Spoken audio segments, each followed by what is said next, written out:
It. Now we are recording. All right. 10 seconds. 9.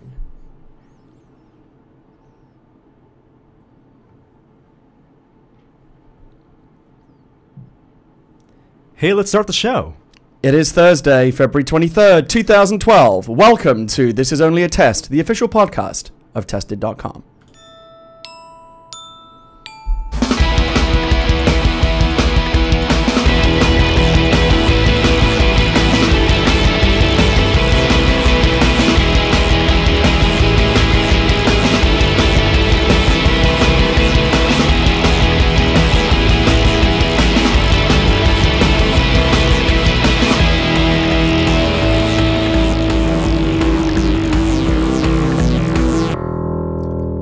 Yes, this is only a test. And what is going on? This is all very strange. Yes, I am Gary Witter, and I'm your host this week. What? Very, very odd. Up is down, black is white, cats and dogs living together. Will is ill. He is ill will. There is ill will in the air, and we hope he feels better soon. He's down with some kind of disgusting, oozing throat pustules, is the diagnosis that I heard. Eye problems, throat problems. Sounds like excuses. Will was courteous enough to not want to come in and infect us and force us to sit in a poorly ventilated room with him for a couple of hours and probably get whatever disgusting germs he's carrying. So for right now, it's just the two of us. I'm your host, Gary Witter, as I said. With me, as always, Norman Chan. Hello, Norman. Just the two of us? Just the two of us right now. Is it awkward? Is this weird? What's going on? Usually there's a bit of a buffer. Yeah. Usually Will talks a lot. I just want to do a quick check on the audio levels. We are broadcasting this live right now. How's the chat? And it seems like... well, first of all, people commend you on the great intro. I don't know what all the fuss is about. Flawless. Will used to say how difficult that whenever he would flub it, remember, he'd say, oh, it's not easy, you try it sometime. I remember you nailed it first time when you've hosted. Yeah. I nailed it first time. What's he talking about? I don't know. Maybe a little jaded. It is just the two of us right now. I think audio levels are fine. This is going out live, free for everyone. Wonderful. And this is strange. It's a little bit strange. Have you ever hosted a podcast are you missing Will right now, or is it just because... Not right now. Okay. Maybe in a little bit. I'm sure we will in time when my hosting abilities go south very quickly. Yeah, so we do have full show notes. We will talk about news. We've got a lot of stuff to talk about. Not just about Lego today. No. There's plenty of news going on. We're going to have a special guest in just a little bit. Yes. We're going to talk about the PlayStation Vita. This is a weird dynamic, because usually Will... not only hosts, but he also produces. Right, so now we're kind of splitting the duties. I'm technically hosting, but you're actually kind of running the soundboard and doing all the technical stuff. I'm Robin from the Howard Stern Show. Or no, Baba Booey. You're Baba Booey. That's right. To my Howard. Pressing the buttons. Let's see how this goes. All right. Who would be Eric the Midget? I guess let's just say Will. He's not here to defend himself. Why not? Let's have some fun. So we do have a lot of news to get to this week. Our special guest is going to be Jeff Gersman. From our sister site, Giant Bomb. He's going to be coming in to talk about PlayStation Vita, because that really is the big tech story of the week. Yeah, that came out last week, and Jeff is the only one, I think, in the office who spent extended... Didn't he just come out this week? Just came out a day or two ago. Maybe I think it's super new. A lot of people on my Twitter feed yesterday were talking about buying it just yesterday. So, but we do have a lot of other stuff to talk about. Before we jump in, there's usually a cursory amount of bullshit that we talk. Is there any bullshit you want to talk about before we jump into like real tech stuff? I don't want to talk about your shirt. I'm not going to do the Will stuff. I think what we're realizing is all the bullshit comes from Will. It comes from Will. Yeah. I feel like I'm having to force the bullshit that comes so naturally to Will. I feel like I'm having to kind of try and generate it consciously. Squeeze that out. It's not happening. Squeeze out that bullshit. No. How's your week? It's been pretty good. I kind of feel like this is what fake outtakes is for, though. I know. Fake outtakes started to creep into the show more and more at the beginning. Also, this eye contact is very unnerving. Yeah. It's like a staring contest going on right now. What's going on? I don't know. It's like, again, when there's a third person, you can kind of bounce back and forth. There's no one to look at. Or you can just check your iPad or your MacBook as I can't look away right now. This is like the Jack Donaghy, yeah, it is. Debating lesson. It is just kind of... Who's going to look away? It is kind of a weird staring contest. I think we should get Jeff in here immediately to break the tension. There's a lot of sexual tension in the room right now. Whoa. By that I mean you feel sexy and I feel tense. I'm getting Jeff in right now. I'm already sweating. Jeff, come in here and save us from before something awful happens. A little bit of housekeeping. That we don't want going out live on the internet. People that bought your shirt over CES. Oh, right. I don't know if we announced it last week. A lot of people have been receiving the shirts and the posters. And people have been tweeting the posters. That's awesome. It's great. It's been great to see pictures of the posters kind of up on the wall, sometimes even framed. It's really cool. Yeah. One person actually got a poster that I did not sign. Apparently, so the one that did slip through the cracks. Jeff, you're right over there. And apparently people watching us sign the posters live caught it and were shouting at us. Oh, yeah. But we never But it still went out. It still went out. Okay. Because we weren't watching the chat that day. I made amends and I sent that person something special. Just for him. Do we want to know what that is? No. Okay. No. And the T-shirts are getting redone, right? Yes. So people will basically be getting two. This turned out to a pretty good deal for people who. I got my first pre-ordered. T-shirt. The purple hair one. Yeah. Gary with the purple hair. Jeff Grossman's everyone. Hello. He's here Hi. with a PS Vita. And he actually brought in the stuff, which is that's great. good. Not just to talk about it, but maybe a little show and tell. Yeah, you figured, if you guys haven't seen too much of it yet, it's worth maybe passing around. So we're just saying that Gary's shirt, people are going to receive a second shirt with the colors fixed. What a deal! I think we should have actually corrected this issue by having you get purple hair. That would have been the much cheaper way to deal with it. I'm hoping that people are using the first shirt in interesting ways. Maybe making a shirt for it's like a special edition. It'll be a curiosity. Dog shirt, a scarf, a nice, Some people are perfectly happy with the purple-haired version, from what I could tell. I'm colorblind, so I don't. It's fine for me. I just wear whatever. Why not? What's it matter? All right, so Jeff Gersman from Giant Bomb, thank you for joining us. Yeah, anytime. And we're happy to have you because I know people would wish some of the people in our audience would wish that we didn't talk quite so much about games here at Tested. But as my dad used to say, wish into one hand, shit into the other, see which one fills up first. You don't always get what you wish for. Never heard that before. We are going to talk about games, but we're going to do it with a legitimate, bona fide game expert. I've always said now you're going a little too far. Wishes were horses is the saying. That's another one. But I have a horse. But my analogy has shit in it. What if I'm wishing for a handful of shit? Well, again, there's a very easy way to achieve that wish. Fantastic. So, Jeff, the Vita is just brand new out this week, right?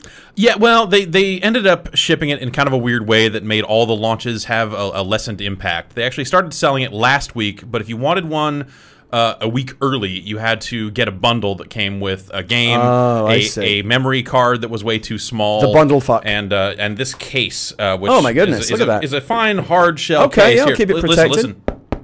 That's a hard case. That's not going to bend or... That's not going to be part of some music game, right? Yeah. But that's going to stop it getting dinged or whatever. Yeah, but it smells like horrible chemicals inside. Oh, dear. And I've been huffing the inside of this case now for the past week, and it has been great. Well, look, there's a whole bunch of... This is the biggest tech story of the week. It's not every day that a new console is released, especially these days in the age of longer generations. Yeah, so this is a big deal. And there's a whole checklist of interesting kind of subtopics. But first of all, Jeff, you've been living with this thing now for a week or so. What are your overall impressions? I think it has some really interesting potential, but maybe the games aren't there yet. And they made a lot of decisions about kind of how they built the front end that are things that I would have hoped that they would have corrected from the PSP and the PlayStation 3. What really sticks out to you about the hardware, first of all? Pluses and minuses. I think the hardware feels really nice in your hand. The sticks, it has dual analog sticks, correcting kind of one of the big problems with the PSP. Right. And that's the first handheld console to really have that, right? Yeah, true out of the box. I mean, the 3DS now has they have that bolt-on thing, which is that's obviously going to have to be a precursor to a second generation 3DS that has it, but. I think it feels good in your hand. It's the big screen was the first thing that jumped out at me. The screen is bigger than I thought it would be. Not just bigger. The whole unit is bigger than it looks in shots and stuff. It's definitely a large thing that you might not want to just carry around in your pocket. One of the buzzwords that we talk about a lot on the Tested podcast that's going around just in tech in general is the idea of no compromises, and this really feels like a no compromise handheld. Yeah, they really threw everything in the kitchen. Well, they really did. That's no compromises, but it's really Sony that has the "it only does everything" mantra. Yeah, and this does. And now it only does everything everywhere, which is pretty cool. Right. It's a decent slogan for it. Yeah. I would say that they haven't really compromised on too many things here. because it is a big screen. It is a really powerful system. You know, they've got front touch, they've got back touch back here, which is an interesting idea. Really interesting. That doesn't necessarily pan out as well as you would like.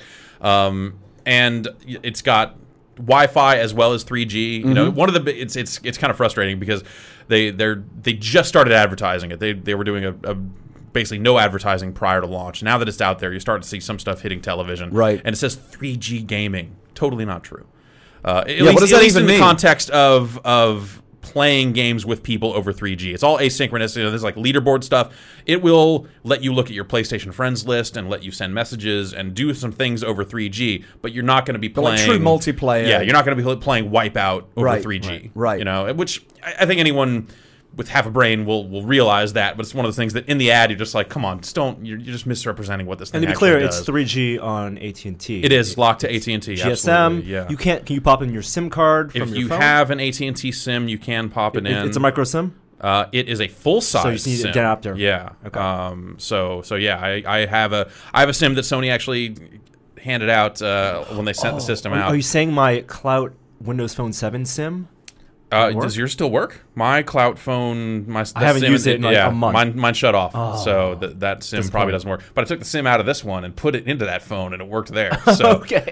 Yeah. It almost looks to me like, you know, those kind of homebrew mods that you see when people like take an old home console and like mod it into a handheld form, but like done professionally. Like it really feels kind of like an actual full console that you can carry around with. Yeah, for sure. And that's I think there are good things and bad things that come with that, kind of depending on what you're looking for out of handheld games. And that's something that we talk about on our podcasts all the time when talking about these handheld systems, is that it's an interesting,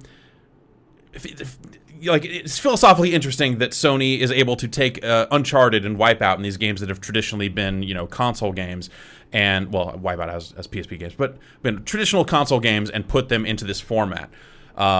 And that's great for a specific set of people that are kind of always on the go and have a lot of opportunities on buses or subways or situations like that where they have time to sit there and play a game for a good chunk of time. People who basically want the same experience they have at home on the go. Yeah. I.e. people in Japan. Exactly. Yeah, definitely. You can see kind of the Japanese market through a lot of the design and through a lot of the things that they're doing with this. But, you know, it's... As someone who doesn't live that lifestyle, all I see, you know, playing the Vita is like one big compromise, because it's like, okay, I'd really like to play the new Wipeout game because I like Wipeout, but I have to play it here on this small screen, even though I'm sitting in front of a giant TV most of the time, and as a result, the frame rate is not as good as it would be on a PlayStation 3. You know, you're not getting the exact same level of quality you'd get out of a PlayStation 3, which obviously, that's crazy to expect that, but... That's what they're selling. Yeah, that's what they're selling. For me to play the new Wipeout game, for me to play this Uncharted side adventure that they've come up with, I have to play it on this thing, which is fine if that's the sort of gaming you like to do. But, you know, big screen, big speakers, like that's the sort of stuff that I'm interested in. Right, so, because it sounds like the way they're selling the games, you know, this is the PlayStation 3 experience in the handheld. Right. But they've just miniaturized it. Right, miniaturized it, but they're not accounting for how people use the portables and how much time they have. And again, we've talked about that before, that I personally think that people...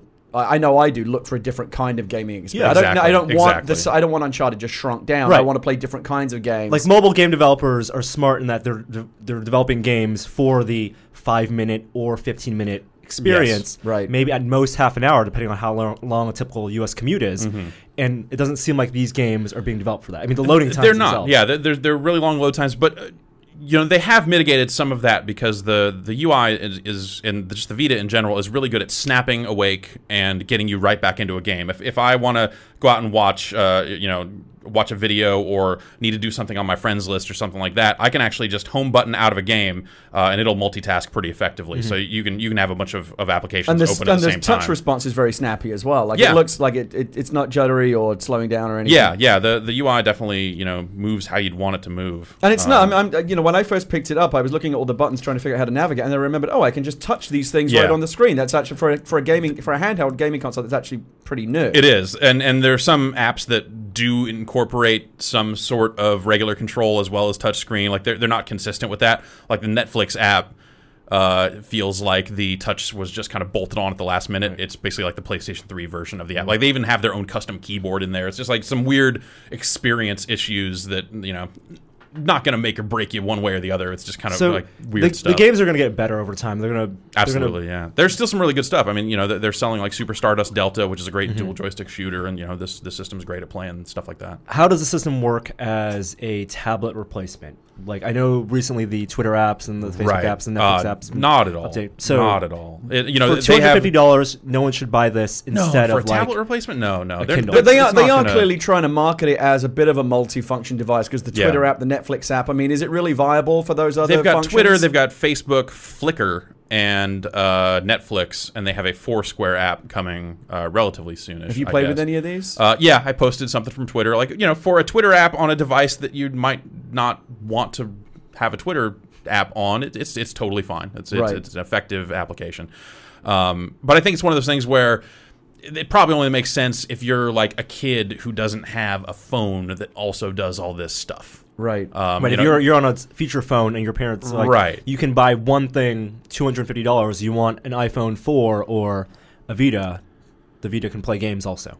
Yeah. And not that I would necessarily want this, but if I'm playing a game, can I get like Twitter alerts and Facebook things pushed to me through the game? It doesn't push over the top of the game at this point. That seems like something. They do have a notification center that'll tell you like when your friends are logging on and off. Oh, that's cool. And when the store updates and that sort of stuff. Now, the UI looks very cool to me, but when I spoke to you about this last week, you said the UI leaves a bit to be desired. Yeah, it's, well, the front-end UI, you know, they have this, you know, it's similar to an iPhone in that they've got pages of apps, and you can kind of scroll through them. You do it, you know, the opposite direction. Then over here are the things you have running.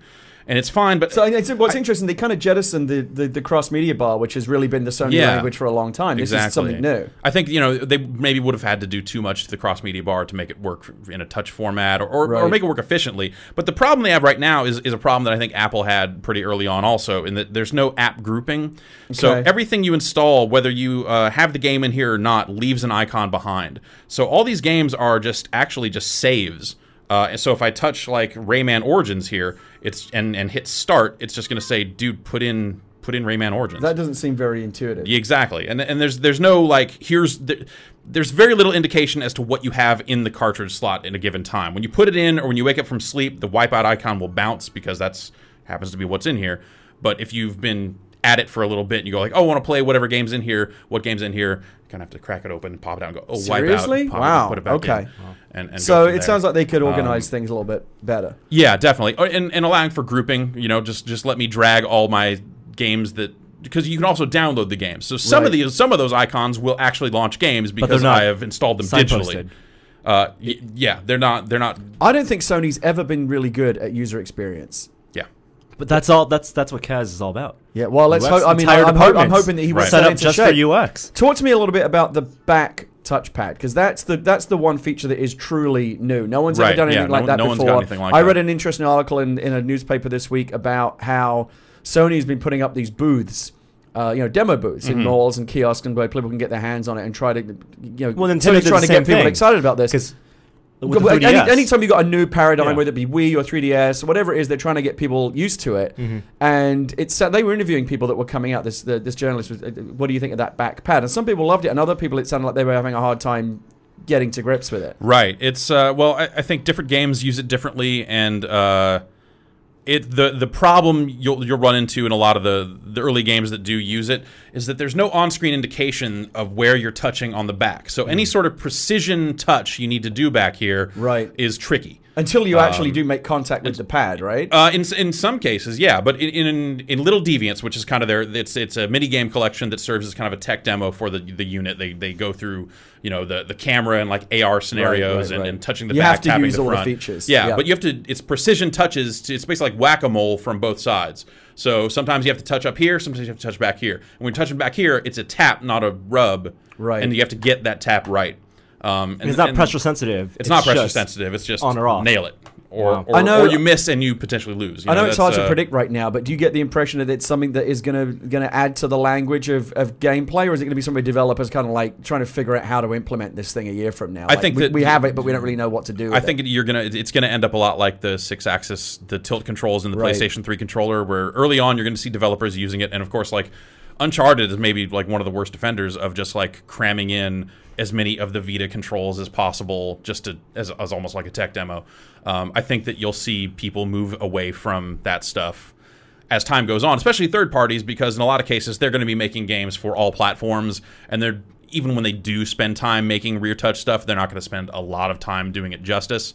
FIFA does a really good job with the rear touch. That's probably my favorite. How is that used in FIFA? It's for shooting. When you actually are heading up to the goal to take a shot, you actually can get your finger on it, move it around, and you're aiming your shot. A little icon will appear bottom center of the screen and show you exactly where you're touching, and then when you let off, he'll take the shot. And that so works? You can aim at the corner, then it works really well.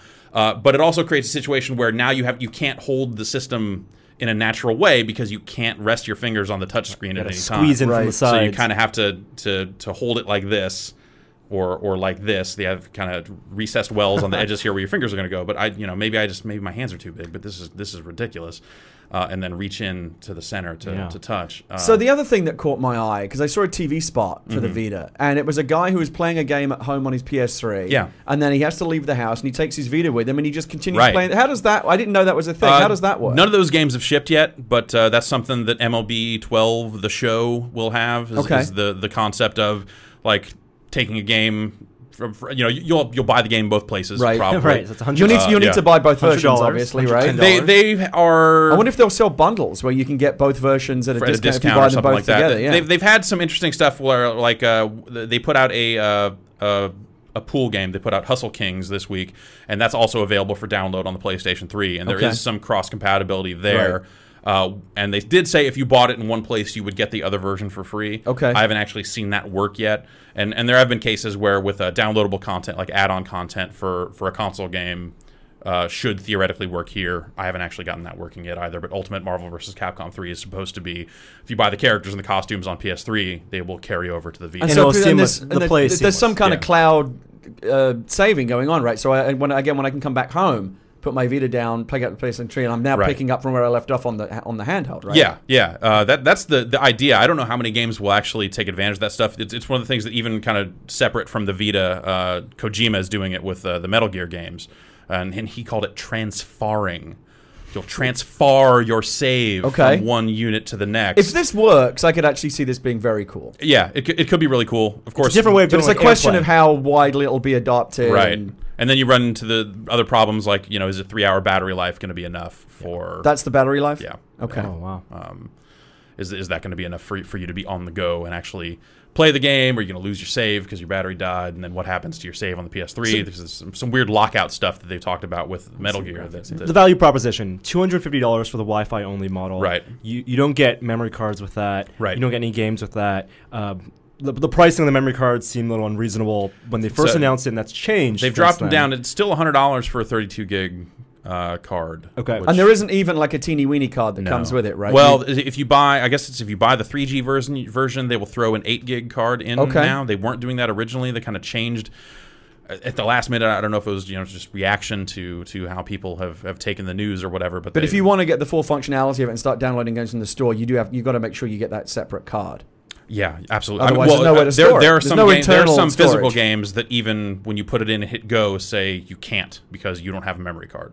Really? The card that the game comes on doesn't have its own storage? Theoretically, it is possible for them to have storage on them, but faced with the idea of making the games more expensive to produce, a lot of the third parties have so far said no, thank you. So let's talk about the games, because that really obviously is what it's all about. I know like the general consensus seems to be the launch lineup is not stellar, but I'm not holding that again. I mean, when is the launch lineup ever stellar for a ton of games? System? Like in terms of quantity, they have what is it, like 16, 18, something like that? Pretty good for a handheld, right? Yeah, you usually imagine fewer on a handheld. Yeah, usually when a system launches, launch it's like day one. Oh, PSP was maybe like 8 to 10. But this is still a step up from that. Absolutely, yeah. But a lot of the saying, you tweeted a picture that I thought was very telling, where someone had taken their PSP and their Vita, and under the PSP they had their launch games, Hot Shots Golf, Lumines, and Wipeout. Yeah. And under the Vita, there's Hot Shots Golf, Lumines, and Wipeout. I mean, is that telling? Is that telling us that the technology gets better, but in terms of the games, we're not really going anyplace? I think so. I think that you definitely could look at it that way. I think that it's one of the stories that will kind of be batted around here for a while about the Vita is this notion of just like Sony didn't really change anything about the PSP. They upped the ante across the board. They said, okay, what did the PSP do great? Had an amazing screen. It was powerful enough to potentially run games that were roughly like PlayStation 2 games, and they kind of went from there. And the reason that sank was, I think, piracy is the big problem. PSP piracy was, that thing got blasted wide open, and people running. No one was buying games for the PSP. I mean, the story of the PSP has been interesting because, I mean, obviously it wasn't a flop, but it wasn't a mega success either. It was huge in Japan. Huge in Japan. It's Monster Hunter is why the PSP that's lives its killer on. app. So Monster Hunter is now appearing on the 3DS, and part of the reason why that right stick thing happened for the 3DS is to facilitate the release of Monster Hunter. But whatever, and without Monster Hunter necessarily being exclusive to a Sony handheld, that is a huge deal for them. This could be that could end up being a make or break thing in Japan. But it seems to me that whatever takeaway, whatever lessons learned from Sony from their experience with the PSP, they seem to be really just kind of doubling down. This is basically a more powerful, more bells and whistles Hollywood PSP. sequel. They haven't really, they call us a game changer, but they haven't really changed their game. I don't think so. And I think that the market kind of you can discount a lot of things because of the piracy, but I think the market spoke fairly clearly last time around when they said this isn't necessarily what we wanted out of a handheld system, and Sony said, "Are you sure?" And then put this out. Yeah. So I don't know. I don't know. It's there are some interesting games on it. There's definitely some good times to be had. Well, let's talk about the launch games. What's the if I've got the budget to buy this in one game, what am I getting? I would say get Lumines or maybe Wipeout. Wipeout has some disappointing aspects to it. I think they don't get the sense of speed quite right. But it is still I get that Lumines is cool, and that's what I bought with my PS. That's what I got when I got my PSP day. It's like a sad joke to be sitting there saying like, "Yeah, get Lumines." That's the thing. The system is so powerful. Yeah. Do I really want to be playing a Tetris type? Is that really the way to show off what I just bought? No, not really. Uncharted is gonna look like a real console game, but they've crammed it full of like you have to do this charcoal etching and now rub the screen for a while. They're forcing you to use all the you found a human skull and it's dirty, so you need to use the rear touch to tilt the skull and then use the front of the screen to rub the dirt off. Like that's not fun. Does it feel gimmicky? It's super gimmicky. Okay. You can tell that at some level, some man in a suit came to them and said, "Look, you guys, use everything this system can do. You've got to show off all the features." And even if it feels a bit shoehorned in. Even if you're kind of just turning it into a photo hunt game with some shooting along the way, it's tragic in a way. I mean, I love the Uncharted games, and you knocked me back a bit when you told me that it's actually not developed by Naughty Dog. Can you tell? Does it feel absolutely? Okay. It feels like like Uncharted is a big cinematic, big screen experience. It's a blockbuster movie. Right. Uncharted Golden Abyss feels like the kind of made-for-TV version of it. It's like it's very small screen, kind of directed to DVD. Like it's still Nolan North, it's still Nathan Drake, it's still that sort of stuff. But it just kind of becomes adventure of the week. But this is where I feel like that miniaturization argument is most keenly felt. Like I've said before, I don't want to play Uncharted on a screen that big any more than I would want to watch The Dark Knight Rises on a screen that big. Right. And I doubt that's true for everyone. I'm sure a lot of people are going to love Uncharted, but I think that, to me, I don't want to play that kind of game. I want to play that. I want to play Uncharted on a 65-inch screen. Yeah, not a and the compromises they have to make because I imagine because of the power of the system is that the Uncharted doesn't have any of those big cinematic set piece moments that have become the hallmark of the series through 2 and 3. So it really is just okay. You're going to shoot some guys for a while, and if you run up to a guy, you can tap him to initiate melee combat. You can tap the icon on the screen to reload your gun or do climbing and stuff like that. And some of that works better than others, but at the end of the day, like the story is relatively flat compared to Uncharted 2 and Uncharted 3, and it's missing all those huge moments. There's no burning building falling over. There's no train. There's no those things that are just as important as Nathan Drake himself just aren't here, and that's the sort of stuff that sticks out, and that's the sort of thing where you're like, well, do I really want to pay $50 for a reduced Uncharted experience, especially if you happen to be in that segment of people who maybe haven't played Uncharted 3 yet? You can find Uncharted 3 for cheaper than that now. And again, my attitude towards launch lineups has changed over the years, and I'm much less judgmental about the quality of launch lineups because you look back at the history of consoles. rarely does a console launch with a stellar line of games. Like the Xbox 360, as I recall, the launch lineup on day one was actually pretty grim, but the games did come. Oh, yeah. And now it's a fantastic system. It took half a year at least. So my question for you then, Jeff, is what's the prognosis for games going forward? Is there a lot of stuff on the horizon that we should be excited about? I think that there's some interesting things coming up. Gravity Rush, or Gravity Days in Japan, Gravity Rush here is coming along in May. That's been something that the people have been looking at and being pretty interested in. Very kind of Japanese character action game with kind of a low gravity thing going on, from what I can tell. Unit 13, a lot of people have been talking about FIFA as well, right? You mentioned it earlier, but FIFA's a game that people are excited about. Yeah, I think so. I'm not a sports guy, so it's kind of all lost on me. Every time I've tweeted something about the launch lineup, people say, you got to play FIFA. So I'm guessing that it's good. That might just be people thinking like, well, Gary's British. So yeah. Here's something you might like. Here's Tea Party Simulator. Exactly. Here's a Top Trumps game you can download. The other thing, oh my God, Top Trumps. They're porting the Young Ones Commodore 64 game to the Vita. Now, you should check that out. That would actually make me buy a Vita. The other thing I want to talk about that's really interesting is the physical game versus download game paradigm. They tried it with PSP Go, it didn't really work. Yeah. They're having another crack at it now, and like the whole concept for like day and date, digital versus physical media, it seems like they're really making a go of it this time. Yeah, they are, and I think it'll end up being like the timing will be weird in some cases because basically they update the PlayStation Store every Tuesday night, and the time it's always like weird, like 6 p.m. or 9 p.m. and stuff like that. But so theoretically, you could go to a store on Tuesday morning and pick up a lot of that stuff physically if you want. Right. But yeah. You can get all those games. For some publishers, it is cheaper. For Sony, for Axis, for the BlazBlue game they put out, and Ubisoft discounted theirs as well. Basically, you get a 10% break on the price, which is great. How do the economics work out, though, in terms of if you're downloading all these games, you're still going to have to buy the blank media to accommodate them all? You'll need that 32 gig card. Uncharted is 3 gigs, and I think that might be the largest game. Oh, so you can put a lot of games on a 32 gig card. Yeah, and you can download that stuff anytime you want. If your card fills up, just delete it and re-download it later if you like. Yeah. The list of your download history is relatively easy to find. And how is the online store right now? Is there a bunch of interesting stuff on there? It's everything that they are selling on card, as well as a handful of download only games like Super Stardust Delta, which is a dual joystick shooter that's pretty good. Escape Plan, which we gave a 3 out of 5, like kind of side-scrolling kind of thing that is a bit of a mess in spots. There's a game. Oh, geez, I want to get the actual name of it right here. It is Mutant Blobs Attack.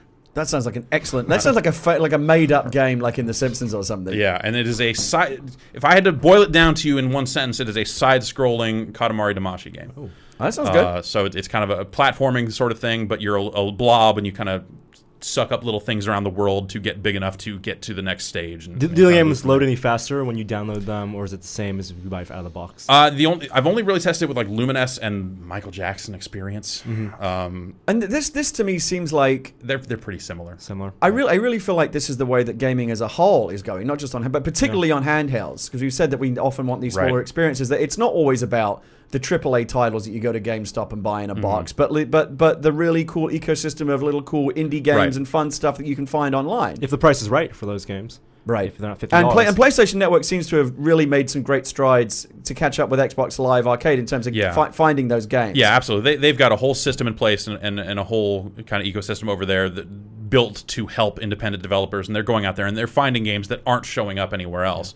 And they've got a game called Sound Shapes coming along relatively soon from Jonathan Mack, the guy that did Everyday Shooter.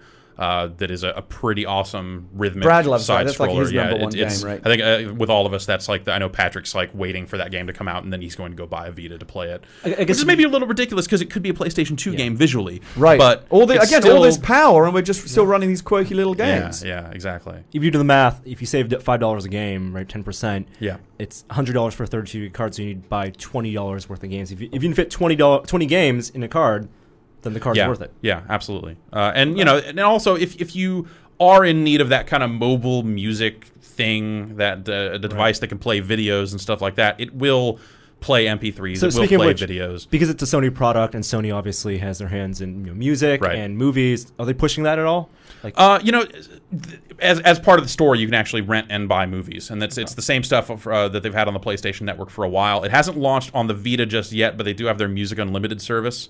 I guess it was formerly known as Curiosity. Right, they rebranded that. Is there some kind of cross-platform thing where if I buy a movie on my PlayStation, I'm going to be able to get it here as well? I believe that is the case. Because that seems like a no-brainer if they don't do that. I believe that is the case. I haven't tried that case specifically, but I took that Louis C.K. video that I bought from him and put that on here, and it looks great. MP4 plays MP4s just fine. Does not play MKVs, but nothing does. No, what would? My Boxy Box does. Yeah.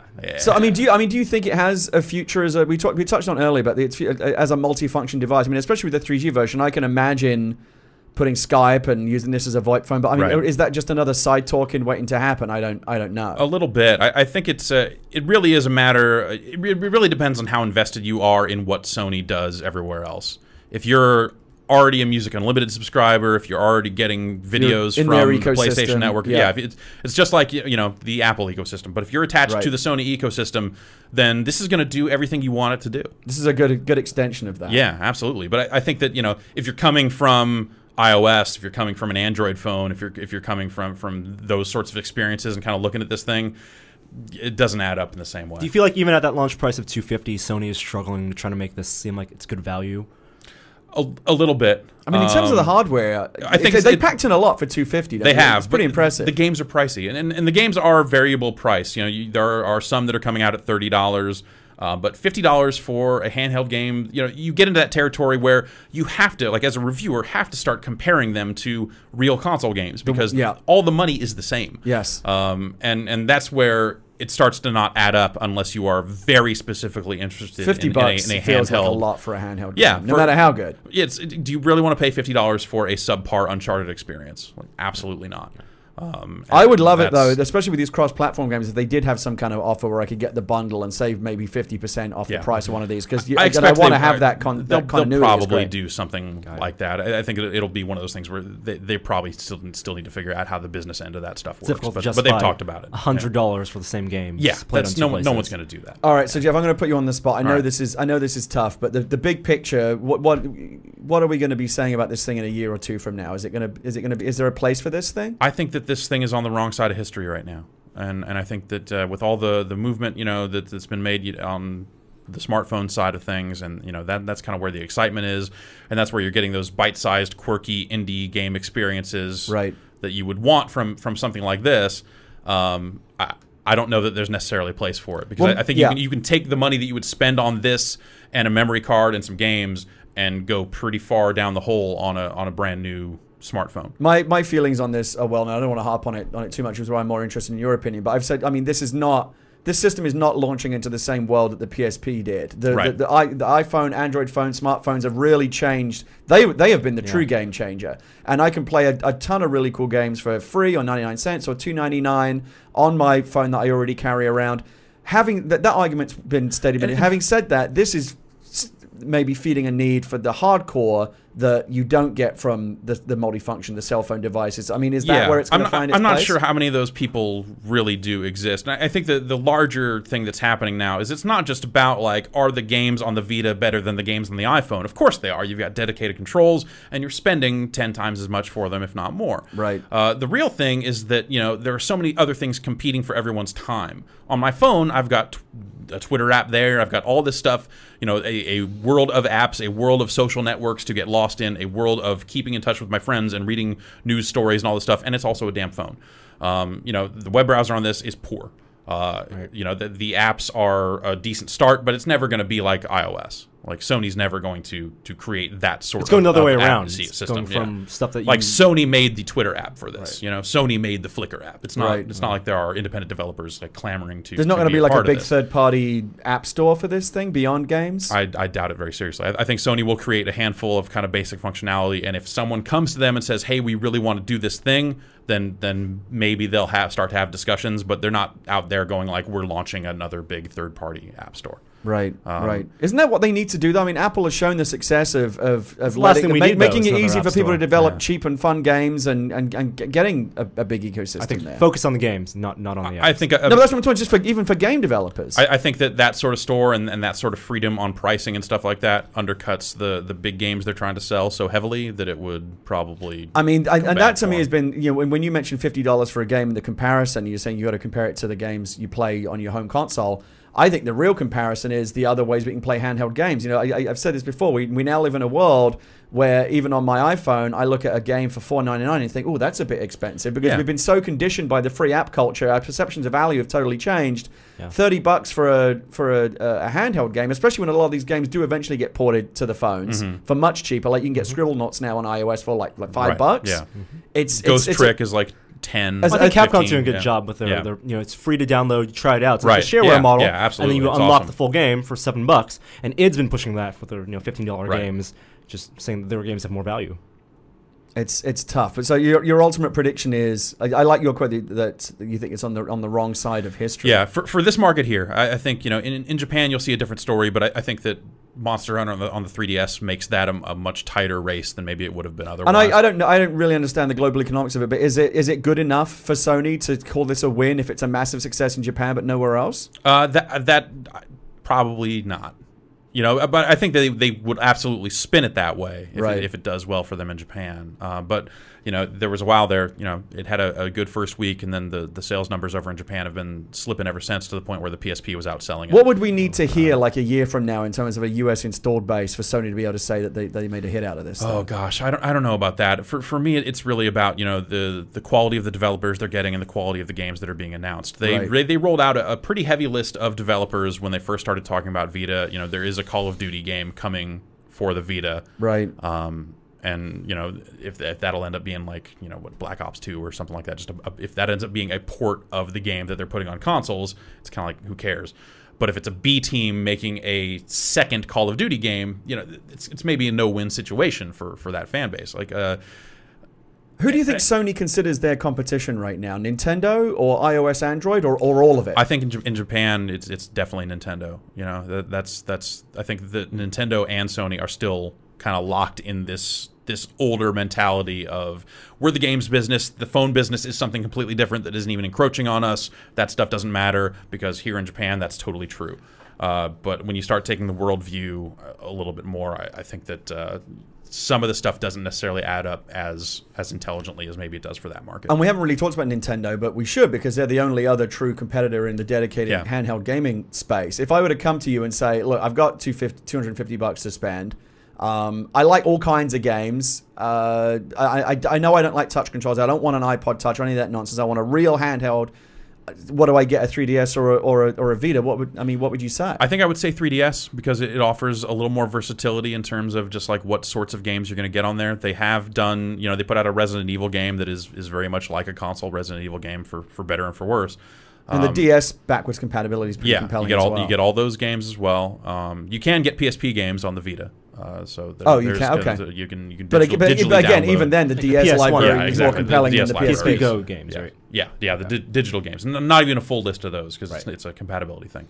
But there are a lot of wonderful games between the DS and 3DS that are to choose from, and I think that's going to be a more versatile experience. You're going to get some of those touchscreen games. You're going to get some of the other types of games, and you know, it has Super Mario 3D Land, which is a hell of a game. And they've got some things in the works that seem interesting. Where it was with this, some of the things they have in the works definitely seem interesting, but so far, from my perspective, it's been a lot of things that's like, man, I sure wish I could play this game without the compromise of not having 4 shoulder buttons and having to hunch over this screen and notice that the textures look kind of funky and the frame rate's not where it probably would be if it was on a console and that sort of stuff. You know, so the world has changed.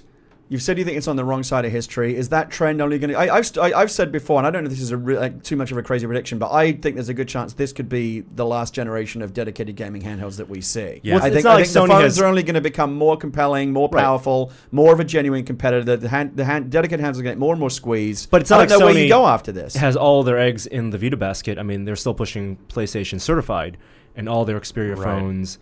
can play PlayStation 1 games, and there's going to be a store attached to that. And then I think HTC is jumping in on that soon. Yeah. So even if the dedicated handheld thing doesn't work for them, they are still having developing Android phones. But do people want to play 15-year-old? I mean, just the process, just the stigma of just like, hey, we're able to put out all these super old games. It started with the PS1 stuff, but then there's a lot of PSP Go stuff. There's no reason that couldn't be ported over. That's true. For PlayStation certified. Yeah. I mean, I see a lot of excitement on Twitter and Facebook. People, that are in the same sphere as me, going out and buying the Vita day one. And so there are people that are excited. I just don't know. That is a very specific subset of gamers. I don't know if it's going to be enough to really make this a mainstream. I think success. that there's enough going for it right now that if you do have that curiosity about it, I think you could pick one up and not necessarily be super disappointed with one or anything like that. I think there are reasons to pick one up on day one. If you are so serious about your gaming that you absolutely need to own everything and need to know for yourself firsthand what's going on with every single platform. There are definitely but again, you're reasons talking about a very Vita. specific set of early adopters there. There's got to be more than that in the long run. Yeah, and I think that's where maybe it doesn't, where it runs into a lot of the same problems that the PSP would, and hopefully they won't have a piracy issue on this, because that was kind of the early nail in the coffin for the PSP. It's like already kind of heading off in this direction that wasn't necessarily great, and then oh wait, all the games are free, so all the developers said screw this, we're just not going to put our best efforts onto the PSP anymore because we don't sell anything there. Have they made moves with this to try and head that off? I mean, obviously there's another proprietary memory format with these cards. Yeah, is that going to help? The cards are a proprietary format. These the game cards are a proprietary format. That doesn't stop people for long. It doesn't take long to reverse engineer. I mean, people were pirating DS games. It'll be cracked next Thursday instead of next Wednesday, basically. Yeah, maybe it's inevitable, at least on that front of dumping the games and that sort Which of stuff. Which is a shame. Whether I don't want that to be the reason the system Yeah. doesn't succeed. If it didn't succeed because Sony didn't put enough good games out or they screwed up the hardware, fair enough. But I would hate for piracy to be the reason any good. It's a chicken and egg argument on the PSP. You could argue that developers were already kind of moving away from the platform, and then piracy became a really convenient excuse. Right. But it was a case where knowing kind of some people that were putting games up on the digital storefront for the PSP and saying like, oh yeah, we hit number 6 on the top 10 and we sold like 80 copies. And we were still like the number 6 game for that week. Like just knowing that like the sales numbers were that low for that stuff. It's, one thing that we do know about Sony though, and we saw it with the PS3, I mean going all the way back to things like Minidisc and Betamax, that Sony will throw money into something, no matter, even if it's not going great for the first couple of years, they will keep doubling down. The PSP obviously went through several generations. Do you think with the Vita, like a year from now, is there going to be like a slimmer one with better battery life and some enhancement? Are we going to see that same kind of progression? Probably, but I think that the Sony that we're seeing these days is looking to eventually become a very different company. They're going to have to be. They're losing so much money on TVs and all this other stuff. They can't necessarily afford another full-on console war. I think if Microsoft jumped the gun right now and said, hey, we're putting out our Xbox next year, Sony would be like, PlayStation 3 10-year cycle, we're still going. Like they just would not be in a position to respond. Right. And I think they're very focused on the Vita and focused on kind of figuring out what the future is going to look like for them. Well, there has been a big change in Sony leadership, right? Howard Stringer is out, Kaz is in. And often when that happens, you do see a big the new CEO wants to demonstrate that they've got a direction of their own, that they're not their father's son or whatever. I don't know if that's going to mean much for the Vita though, because the hand of Kaz is very much in this product, right? Yeah, I mean he came out of the PlayStation. You could argue that Ken Kutaragi, who hasn't been there for years, is you can kind of see his influence on some of the Vita stuff. So I think it'll be the things they do from here. Like what does the PlayStation 4 end up being, and maybe more importantly, like what does the rest of Sony do? If they are these divisions that are losing money and that sort of stuff, can they kind of swallow their pride and say like, hey, we don't need to be in the TV business as heavily as we are because we're just taking a bath on it. I mean, CES, they did not push a bunch of TVs out. Yeah. They pushed their phones, the Walkman, Android Walkman, and PlayStation. Yeah, so I think the Sony's going to go through a big transition, at a corporate level across all their divisions, and probably a lot of it will be done to make a lot of it look more like the PlayStation stuff because that's been working for them so far. And cost cutting, a lot of cost cutting. Yeah. The box for the Vita, I thought looked real cheap. The box is real unsexy. Real cheap. Yeah, it is. But the game boxes, the little mini Blu-ray, the awesome. mini Like, Blu-ray look at these boxes. teensy Blu-ray boxes. They're adorable. Though it's kind of disappointing when you crack them open. There's no manual. All the manuals are digital, but they still have a little clip here, as if to say like, yeah, you know, if you got some, you know, write down some passwords and put it in here. And even or this little box almost seems like a ridiculous waste of plastic like when you see the teeny tiny card that's inside it. I mean, that's the size of an SD card. Yeah, this is like the CD long box of its day or something. They just need to take up enough space on the shelf so you can see it exists. Yeah, because otherwise these little things are going to get lost you're never quick. Going to buy. But most people are just going to probably put those in one of those little wallet things, don't you think? So yeah. Even this case that came with my thing here has the little hold 4 of them here. Yeah. But you know, I would say, I mean, certainly anyone listening to this podcast is you know in deep enough that they understand the value of digital downloads. Yes. So I would say go that route. Like you're gonna in the long run, if you end up with a Vita, just go whole hog, buy the 32 gig card up front because you know you're gonna eventually fill it up. Is that the biggest one? Yeah, it's the biggest one. And, it's the only one. Right. There's 4, 8, 16, and 32. Oh, wow, okay. There's some options. Yeah. You may as well get the big one now. My bundle came with a 4, so now I just have this 4 gig card that's totally useless and can't fit into anything else other than Put some movies on that. Spider-Man 2. No. I learned my lesson when I paid $200 or $250 for a 2 gig memory stick for the original PSP, and so like I'm gonna put a bunch of videos on this that I'll never watch. Right? Oh God, what am I doing? I remember the firmware patch. Like, oh, I can compress a movie in a certain way. Yeah. 700 megs. Put 2 movies on that memory stick. Yeah. And watch them on a PSP. I remember being so excited. That was pretty new when the PSP first came out. It was a new concept. Definitely. And included the UMD. You could Spider-Man 2. That's right. I got Spider-Man 2, like, wow, which I never watched because again, I don't want to watch a movie like that on that little screen. Yeah, that's not a good way to watch a movie. All right, so I think we all hope it's going to be. The gaming is only more interesting when we see more devices that are successful, and you know, I'm rooting for it. Although I do kind of agree with you that I think it feels a little bit like the Duke Nukem Forever of consoles. Like we waited a long time for it, but in that time, the world has maybe moved on a little bit. Yeah. All right, Jeff, thank you so much for joining us. Yeah, anytime. I've learned a lot about the Vita. This is such a more lively podcast. I don't know what's different. I don't know what's different in here. Yeah, it's like a different energy. Yeah, it's like it's more fun. It's like we're having a good time. I don't have shit on my hands. Yeah, it's great. I don't know what it is. I don't know what it is, but whatever this changes, I feel like we should stick with it. And eye contact. That's right. Oh, by the way, before you came in, there was Norman and I had nowhere else to look, so it was actually getting pretty dead stare. It was getting pretty steamy there for a while. You came in and broke the tension. I sit there and Ryan sits there, and then we have people on the sides. But there are a lot of moments where I'm just like dead staring at Ryan while we're doing it, just to see if I can rattle him. So now I know why those podcasts go so long. Yeah, because there's no way to break that tension, that energy. It's just like that. You get locked in, just vapor locked, just staring. Like, okay, we're gonna sit here for 3 hours and just do this.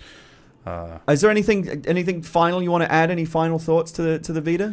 I think it's pretty cool, but I think that you see Sony's kind of missteps with some of the PlayStation 3 interface, like all over it in some weird ways. Right.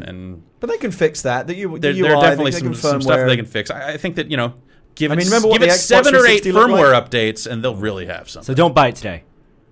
Unless you're an early adopter, like if you can justify that, if the money's worth it to you, just like get it out there and have it. Like there's enough going on for you to kind of fill your time. But yeah, for everyone else, I might say like, hey, wait off a little bit, kind of see how this develops. Even if you have an extra $350, that's why Lego kits you can buy. Maybe. That's right. I just think right now everything I pass everything in terms of how much Lego could I buy for that much money. $250 I could get. I know it's like a Star Wars Imperial shuttle or the PS Vita. Both are going to go on my contest on my shelf, like except one will go on the shelf and one will go in the drawer. Right. Exactly. A thing of beauty is a joy forever. Jeff, thank you so much. If you guys are going to be talking about Legos, I should probably get out of here. I don't want to get sucked into that world. It's just too Jeff expensive. has remained completely immune to the Lego lust that has taken over the Whiskey Media office, and I commend him for that. Go play with your pod racer. All right. All right, so apologies to anyone who found the in-depth Vita conversation not to their taste, but again, fuck you. It's a big story, and that's what we talked about this week. And after this quick break, we're going to go talk about some real tech news. I think you're stepping on my toes a little bit there, Norm. Okay, well, we need to develop the system. I was going to ask you if you feel like it's appropriate to take a break, but wait for me. Okay. Don't jump the gun. Norm, should we take a break? Yeah. And talk about the rest of the news after the break? Absolutely. I like that.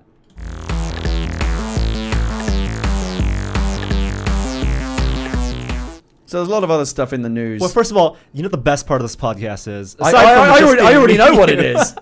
What do you think it is, Gary? I'll let you put your theory forward first. It's the barrage of IMs I'm getting from Will. Are you really? Now. The backseat is he trying to drive? Is he like Albert Brooks in broadcast news, like constantly trying to phone in with information? You got to talk about this. You guys got to talk about this. Now, I did say to you before the podcast, I didn't want to know what Will was. I didn't want him Monday morning quarterbacking this podcast. No, if you want to do that, he should have been here. Has he been IMing you a lot? I don't want to hear any of it. None of it. I'll hear about it afterwards. But he's only going to make me second guess myself if I've got him in my ear telling me what to do.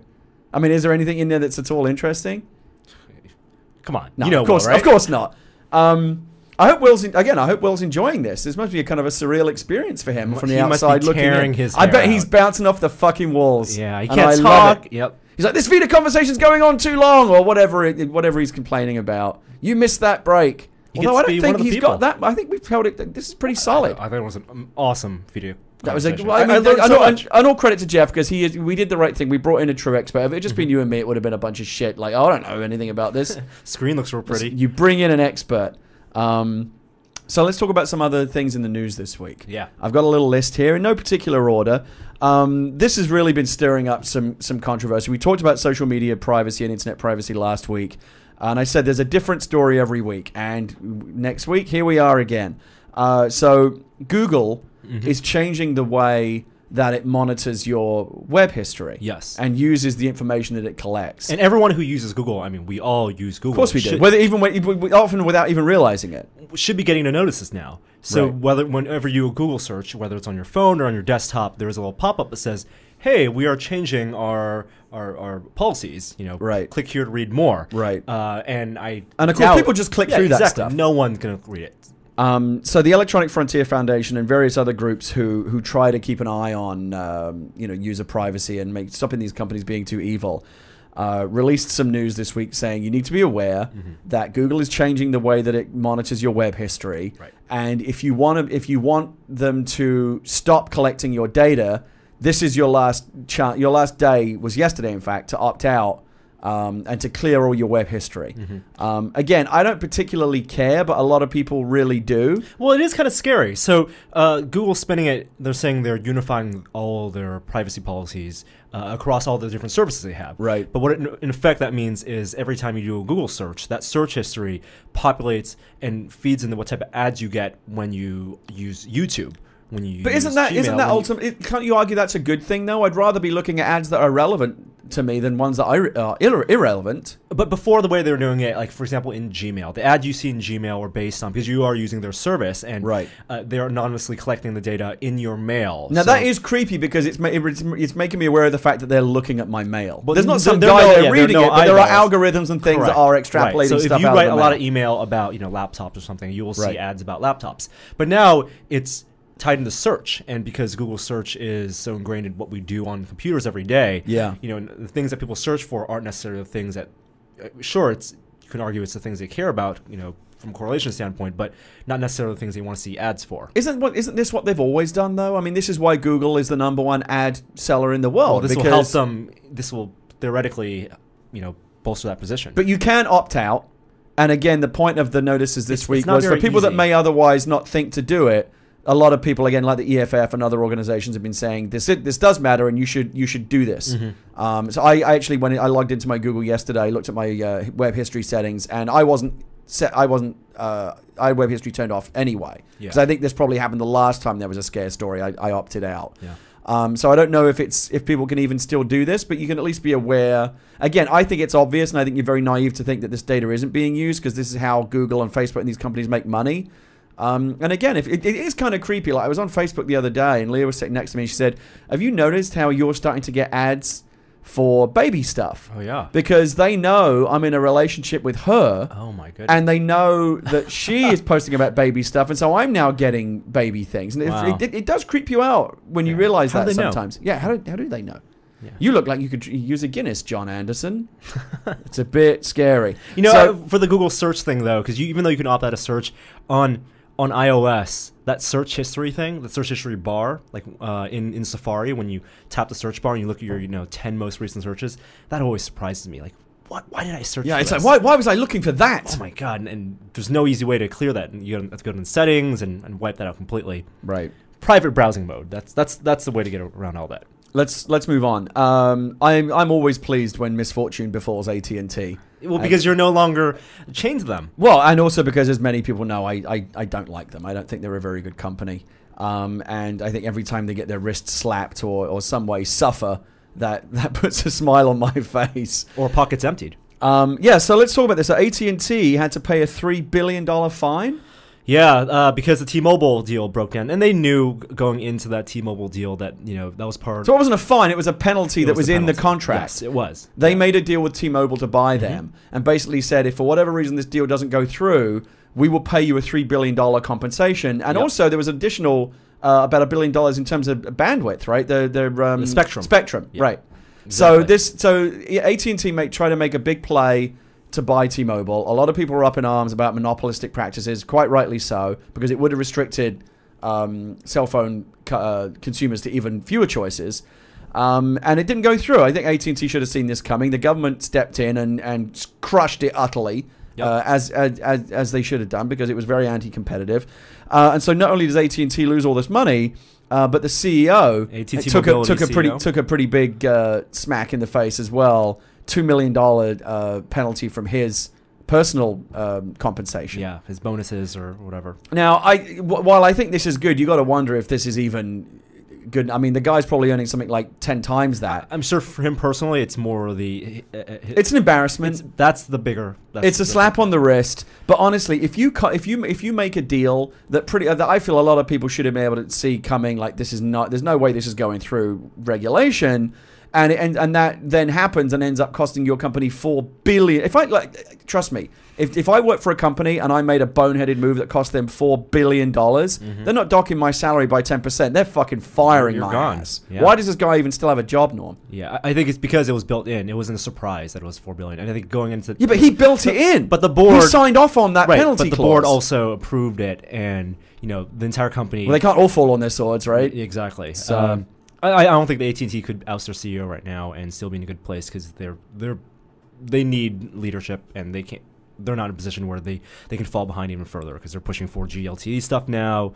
They're no longer the only iPhone provider. Correct. So that was their big stranglehold for a long time, and now they have to be competitive in other ways. Let's move on. So we always knew. Obviously Netflix has been kicking ass and taking names for a long time. Yeah. But they were never going to have that business model all to themselves. No. Just because they were first to it doesn't mean they're the best. Blockbuster tried to compete, didn't work. By the way, there was a fantastic tweet this week where the official Blockbuster Twitter feed said to its user, whoever is following official Blockbuster, asked its users the question, "Hey, what are your favorite sequels?" And somebody wrote back, "Blockbuster 2, Netflix." Yeah, that was pretty funny.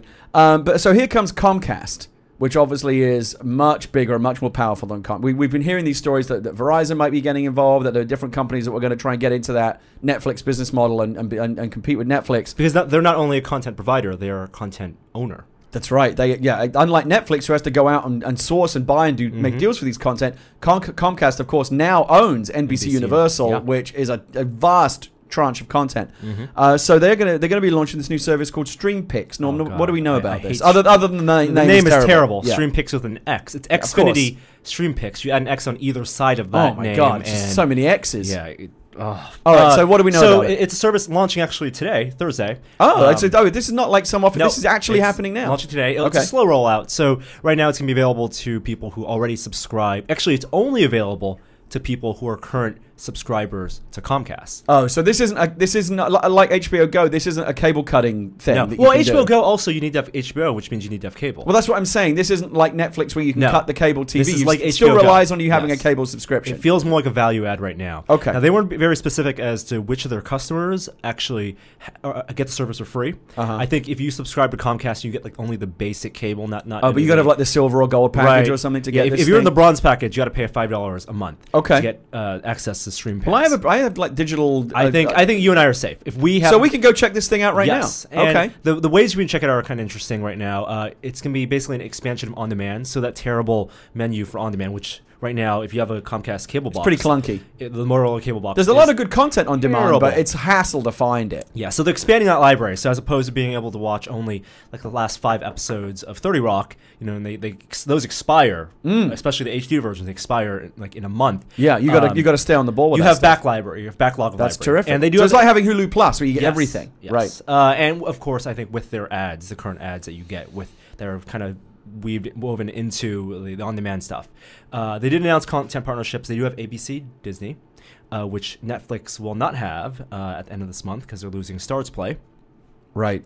And the other place you can play this is on website and mobile. Well, I can already do that, though, with the on-demand content as a Comcast subscriber. I can already get that on my app, on my iPad. Or, so how is this? Is there a separate set of StreamPix content? Yes. So it's just the expanded library. Right. It's basically rebranding on demand and making on demand, but with a huge backlog to compete with Amazon Streaming Prime. Okay. And also of course Netflix. But it's not truly competing with those because again, you've got to have a cable subscription. You got to be a cable cutter. Already an Xfinity subscriber. All right. So if I was Reed Hastings, I wouldn't be sweating it too much. I'd be keeping my eye on it, but I wouldn't be sweating it too much. I think they're testing the waters. It definitely feels like a way to keep people paying. And you know, like you said, it's a value add. It's more a value add. It's like, so I'm happy with Comcast right now. Now I'm, I guess, a little happier, and have less incentive to cut Comcast completely and go with just Netflix and Amazon Prime. There's no Xbox or Android app yet, but they're going to launch those later this year. I think that's going to be way more important because having those on, having apps on the devices you already own and with a good interface is going to be important because they want to get people used to running that Xfinity app. Right. Whether it's on the iPad or on an Xbox. Okay. All right. Good to know. So next in the news, I don't know this story. I'm just reading it off the show notes. 50% of all quote-unquote smart TVs sold aren't even connected to the internet. I'm actually amazed that number isn't much higher. Yeah. So Boise News report, and I did this because it was kind of tied to this Comcast story with the smart apps, right? Because we could totally see, Samsung releasing a TV next year now with the Xfinity app built in.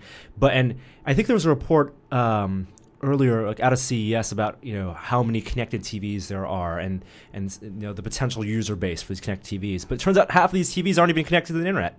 And I think everyone, Will, you and I, we have smart TVs with apps. But we already get the content into the TV through other boxes. So I don't know if I've launched the smart TV section. I did just to look at it, and I was like, wow, that's a really clunky interface. And the TV doesn't have Wi-Fi. I'm not going to plug an Ethernet cable into it. Are the smart TVs now that are coming out at least Wi-Fi with Wi-Fi in their guts? Because that's Ethernet. I know. How do they expect? No wonder the adoption is so shitty. If it's because most people, even if they have internet in their house, it's probably in a den or a bedroom or something. The Ethernet cable is probably not going to run into your living room. Yeah, there's Wi-Fi in some of them. You can buy adapters for Wi-Fi. You got to get if they want a Wi-Fi, if they want smart TV adoption to get anywhere, these TVs have got to start shipping with Wi-Fi N. Just right in there and no hassle. It just connects to your wherever your router is. The TV's going to cost more. Wi-Fi doesn't cost shit. Wi-Fi in doesn't cost anything. A $2 cost for Samsung will translate to a $100 cost for the end user. And that's just how manufacturing works. I would eat the cost because getting people plugged into those smart TV applications is, again, it's you eat the cost up front and you get people bought into your ecosystem. That sounds like CEO Gary would do very well, but the current. Why can't these people see the blindingly obvious? Well, like when we talked to Panasonic at CES and we saw demos, and they're really doubling down on the smart apps, on the Viera stuff, and the interface still is slow and terrible because the chips inside the TVs that are dedicated to those smart apps are slow. This is why there's no uptake because it's crap. Yeah, which is why you have like the Roku on the USB on the HDMI stick, and the Samsung demo they ran. So maybe in the future, and maybe possibly with the next how Apple does next gen Apple TV, it could be just a upgradable HDMI stick that you can upgrade software on and then plug into HDMI on your TV and run apps off that. All right. So for me, the takeaway is obvious. If you want people to use your smart TVs, you've got to make it easy. You got to do two things. You got to make it easy and good. You got to put the Wi-Fi in there so people can connect it up without having to run Ethernet cable or put an adapter in there. That's a pain in the ass. Yep. And it's got to be not shit once you actually get it running. Otherwise, I'm just going to use something else. In order to make a good piece of technology, you need to have good hardware and good software and a good software experience and good user experience. Yeah. why? Who knew? Who knew? Yeah, exactly. Why don't companies? The scales have been lifted from my eyes.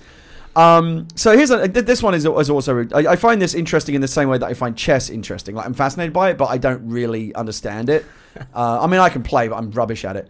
So audiophiles for the longest time, people that really want good quality music, have resisted digital music. Yeah, like Dave Snyder, top man here, listens FLAC only. He listens. I mean, he is the kind of guy. FLAC is a high level audio codec uncompressed. that like, it's not. It's lossless. It's not lossy. Right. And he has the right equipment, not only the hardware but also the software to listen to pure audio files. So just to explain it to people that are as ignorant of this as I am, when you go to say iTunes Plus, or you go to iTunes and buy a song for 99 cents or $1.29, the version that you're getting is encoded at a more highly compressed level than if you buy the song on CD, right? Yep. So it's compressed, period. You need really good sound system and also really good ears in many cases to appreciate the difference. But there are people that do appreciate the difference and they don't want to buy those what they consider to be inferior versions.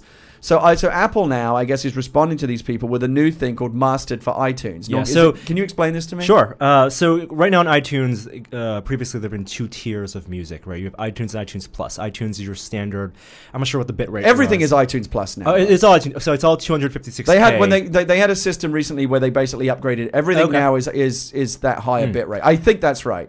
Or at least all new music is iTunes Plus. It's 256K. You have the option of doing that, and that's not streaming. That's downloading. It's separate from streaming completely. And but even at 256K bps bitrate, this is lossy audio. For comparison, what's a CD? If I listen to music straight off a CD, what's that bitrate? You're losing about 80%. It's not about bitrate because on a CD it's not compressed. Period. Right. So it's all about how many bits of data per the sample. So you can compress audio using AAC, which is the codec that Apple uses, iTunes uses. Right.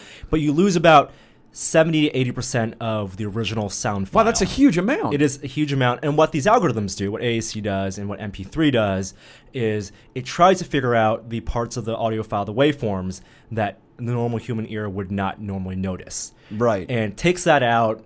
And then if you compress a CD, you have different settings. You have you have the bit rate, you have the frequency or the kilohertz, and that means like how many samples. Like you imagine like a waveform that's this long, like 1 minute long, and how many times per second do you cut that song up, and then based on those samples, how detailed is each sample? So let me see. Apple released a white paper on this week, and I got about halfway, where they explained technically why they're doing what they're doing and how they're doing it. And I got about halfway down the first page, and I just started glazing over.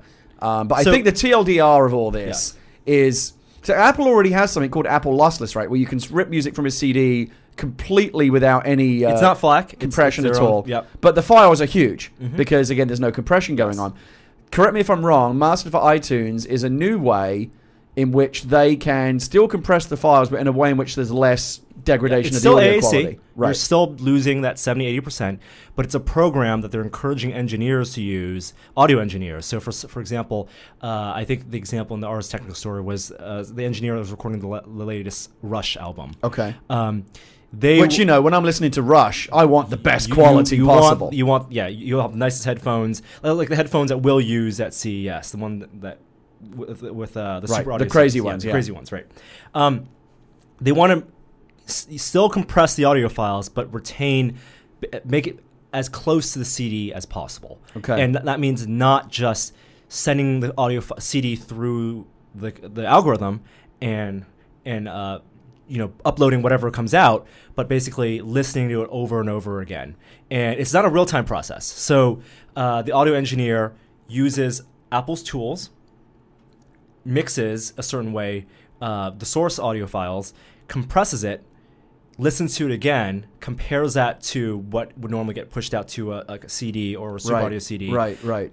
Makes some adjustments, and then compresses it again. So they're basically saying to musicians and audio and people that create the music that Apple then sells, they're saying use this system so that when you bring it to us and we sell it, because let's face it, that's how you sell music these days is pretty much on iTunes and other places too, but mostly on iTunes. They are the number one music retailer in the world. They're saying use this system so that when we sell your music, it's in the best quality possible. It sounds the closest to the CD as possible. The technical quality, the actual bit rate, it's going to be the same as iTunes Plus, but it has been engineered, it has been listened to over and over again to match the original CD. So is there like a software, or is this like just a set of standards like THX? It is both. It's a set of standards, it's a process, plus Apple is providing software for the engineers they're opening up AAC so they can, AAC is a little unpredictable, so it's not like the engineer knows, okay, because I have X number of guitars, X number of vocals, I can compensate for AAC, for the compression, and it'll sound like the CD. They still have to listen to the album over and over and over again.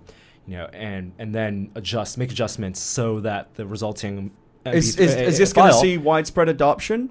Are we going to start to see this? And will we notice the difference? See, I think this is a. And will those kind of snooty audio files are they going to be won over by this? No, they're not. Because there's still, even if there's like 1/10 of 1% of compression, it's still compressed. It's still not flat. They're like the princess that can sleep on 10 mattresses and still feel the pee on at the bottom, right? It's like there's a little tiny stone or a pebble on it. I can still feel it because my ears are so highly attuned. Yeah, I think audiophiles are still going to go for FLAC, uncompressed. Rips from CDs, or even the super audio CDs with their equipment. This is not going to appease like Neil Young, who wanted just a whole new set of standards for digital audio. Right. And I think it is. It's going to look nice in iTunes. Like you're going to be able to go to the section and see, oh man, this Rush album, this December's album, these Beatles.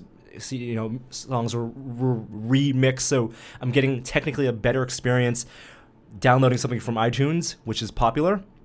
It's a value add, but I don't think. People who stream music aren't going to care because music that's being streamed right now is already typically degraded. It's such a low bit rate. People listen on audio and Spotify. They're used to 128 and 128K audio. Right. I think, and sometimes even lower. I've seen lots of streaming like 96 and even lower than that. I think if Apple wants to be forward-looking, they need to realize that in the future, bandwidth isn't going to matter, storage isn't going to matter anymore, and just start pushing like super audio CDs quality tracks. It gives me another reason to think like why the iPod Classic and really kind of high volume media players can remain viable for people at the high end, because it's not. I look at 160 gig. iPod and say, well, I don't have enough music to fill that up. But if you're a super audiophile who is bringing your music over in that lossless FLAC format, it's not about needing to fill a million songs, maybe a few thousand, but each song is so much higher in terms of the file volume that Apple knows their customers, and their customers right now, it would be a complete ecosystem change, because people are downloading stuff on iTunes who might benefit from the master program. They're still most of them are going to be listening to their songs off iPhones, iPods, using the white earbuds, maybe a nice pair of headphones, but the DACs aren't as nice as professional. Now, you remember when they brought in iTunes Plus and they let people update their legacy music to the higher bitrate format? iTunes Match.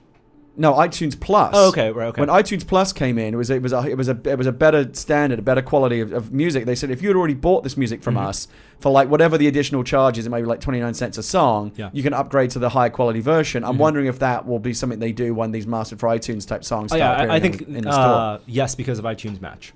The other thing I heard this week, it wasn't on the show notes, but I remember reading it, is that Apple apparently is looking at a very big overhaul of the iTunes interface, just the whole system. About time. New software, which is it's not their finest hour in terms of software engineering. Let's be honest. The biggest change is the iTunes, the logo. People care a lot about that iTunes logo change. Got to change that logo, and I think, and also the software. It's a resource hog. It's not the most elegant piece of software. Well, when people are using iTunes for their iPhones and iPads now, and that functionality, that syncing functionality, was kind of bootstrapped onto the existing iTunes, UI, and I think Apple needs to design that differently so it caters to more people who maybe don't use iTunes as their music playback software, but definitely uses it for syncing. All right. Okay, so not everyone's a music grognard. Let's not belabor it too much. Let's move on. If we were ranking stories this week by what we think are like actually kind of the biggest, most impactful stories, I think this would have been right up there with Vita, actually, is the news that Microsoft Office is coming to the iPad. Might be coming to iPad. Well, so, it's been spotted, right? We've seen these screenshots. Yes. It seems like it's coming. So the screenshots came from the Daily, and the Daily stands by their story. Rupert Murdoch's The Daily? Yeah, the Daily. Yep. Okay.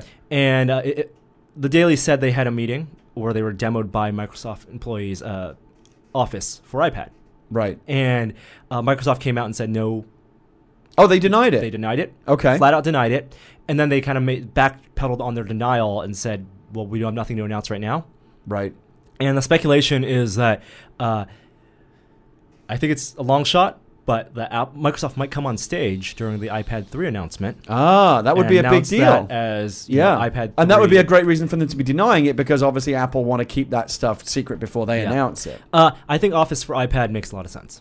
I think it makes a huge amount of sense, and somebody pointed out, and I think it's a very, very valid point, that in the same way that when the iPhone really started to take off, was a number of reasons, but it was when they made it enterprise friendly, because they made it business friendly. Now businesses and IT people could start to actually adopt it and use it in a real way. Office on the iPad is we like Keynote and Pages, but come on, businesses don't use that. They use Office, and putting Office on the iPad is going to open up the iPad to a whole world of business adoption that previously has been closed off. And you know what sucks on the iPad? What? Google Docs. Yes, Google terrible. Docs. Terrible. Yeah. And this is the right time, because I don't think the biggest competitor of Office right now is Pages. No, it's Google Docs. That's what people are switching to. Right. I mean, it's why when I upgrade to my next computer, I don't think. I mean, I might consider not installing Office at all if I didn't need Excel. And Google Docs is terrific on desktop, but not great on mobile platforms. So a lot of people are saying, no, it doesn't make sense because Microsoft's all about Windows and putting their software on other platforms. I mean, there was Office on Mac already. Why not save Office as an exclusive for Windows 8 tablets, right? As a way to sell Windows 8. Those two departments are very separate, and I think Office makes more money. I think Microsoft is smart to know that the iPad is a platform with a massive installed base. It's only going to continue to grow exponentially, and they can make a lot of money by putting Office on it. Yeah, it's really that simple. Oh yeah, yep. And we're reaching a time where in the tablet hardware, people are actually starting to produce stuff on it as opposed to consume. And we're ready for it. I think it's terrific. And when I saw the news, honestly, my first thought is like, wait, why isn't that all really? It seems like that should already be there. It's such a no-brainer. Yeah. So, but of course, they could fuck it up.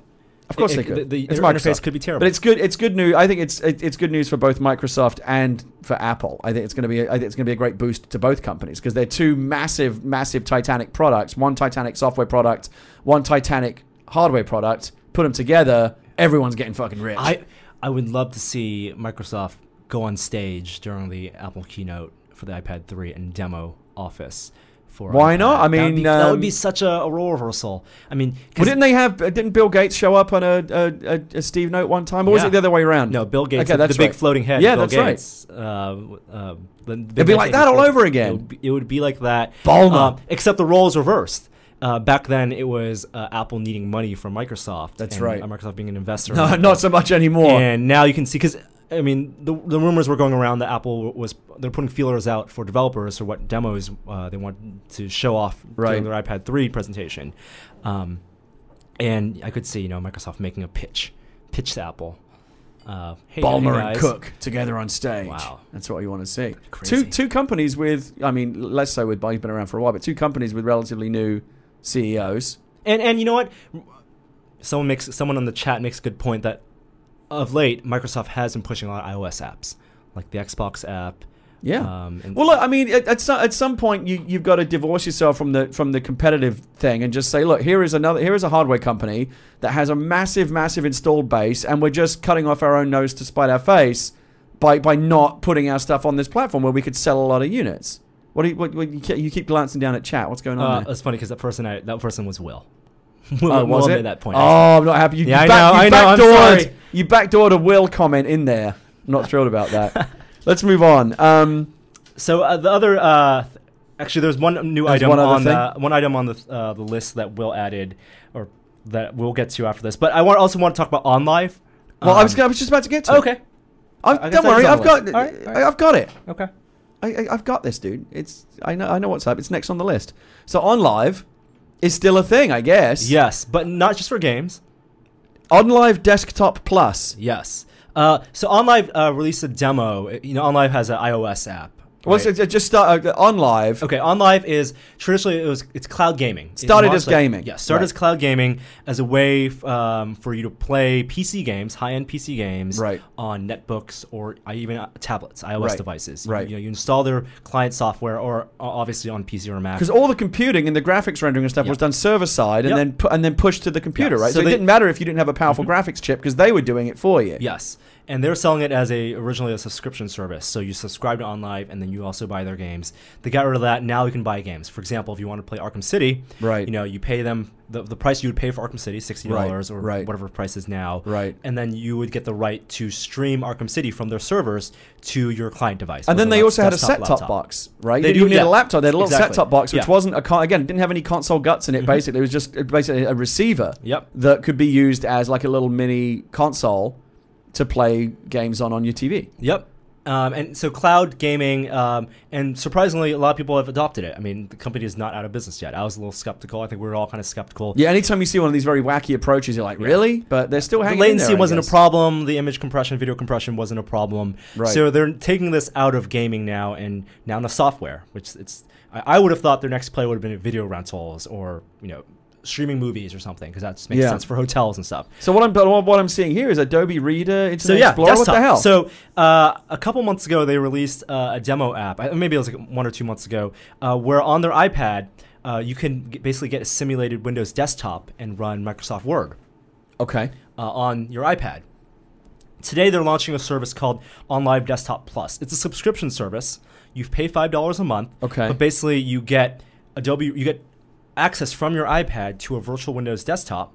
You get Adobe Reader, you get Office, you get Internet Explorer, and from their servers, you get a 1 gigabit per second internet connection.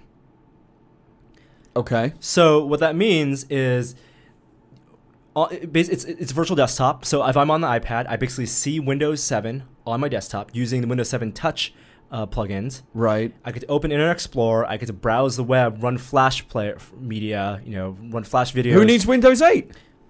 But of course, it's Windows 7's touch interface, which is not great. It's not ideal. The people who've used this say it's amazing. It works really well on the tablet. Like having Windows 7 on the tablet actually works with their with that keyboard system, with that browser. This is going to eventually turn into a bigger service where you can pay $10 a month. I think it's going to be called OnLive Desktop Pro, where you can it will be a full virtual desktop system. You can install any program you want on that version of Windows and then run it off a tablet. I mean, the fact that they're diversifying and expanding like this seems to tell me that they're doing okay. I mean, I don't know what the prognosis or what the state of play with online. I mean, are they making money? I don't hear a lot about them. Yeah, I think the fact that they got rid of their subscription service was telling that people didn't want to pay just for the rights to buy that was games. Bogus that you had to get a subscription. It's like basically having to buy a subscription to walk in the door at GameStop. To get a game that you have to be a paid member of a GameStop in order to walk in their store. No one's going to tolerate that. Right, exactly. To buy a game that you don't physically own, and that if you stop the subscription, you lose the game. Yeah, so I pay $10 just to get past the bouncer at GameStop.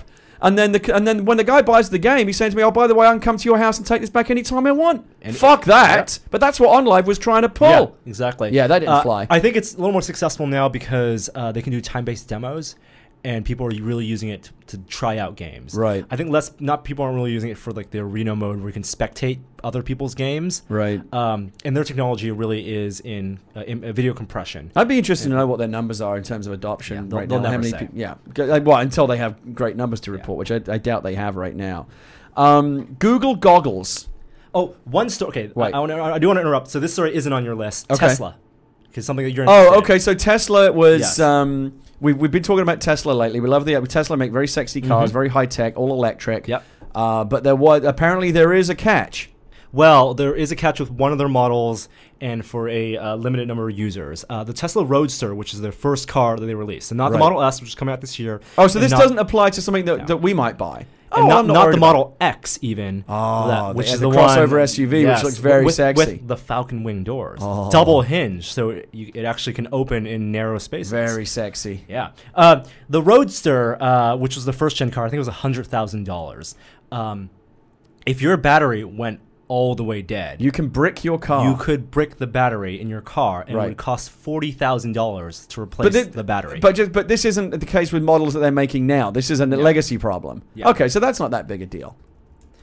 It's not big of a deal. People, I mean, the fact that the headline, you can brick a car, it's cool. It's very sexy. It's like, oh my god, the car is bricked. Just like you got blue screen in your car. Yeah, I mean, you're basically totaling the car. Yeah, and Tesla came out to say that they were aware of this, and they basically have a lot of countermeasures. They give you tons of indications, warnings. Right. They even you would have to be pretty negligent to do this. Yes. They even go so far as to call you if your battery is running low to remind you to charge your car. Right. This is a scare story. If you are running, if you've paid $100,000 for a car. Yeah.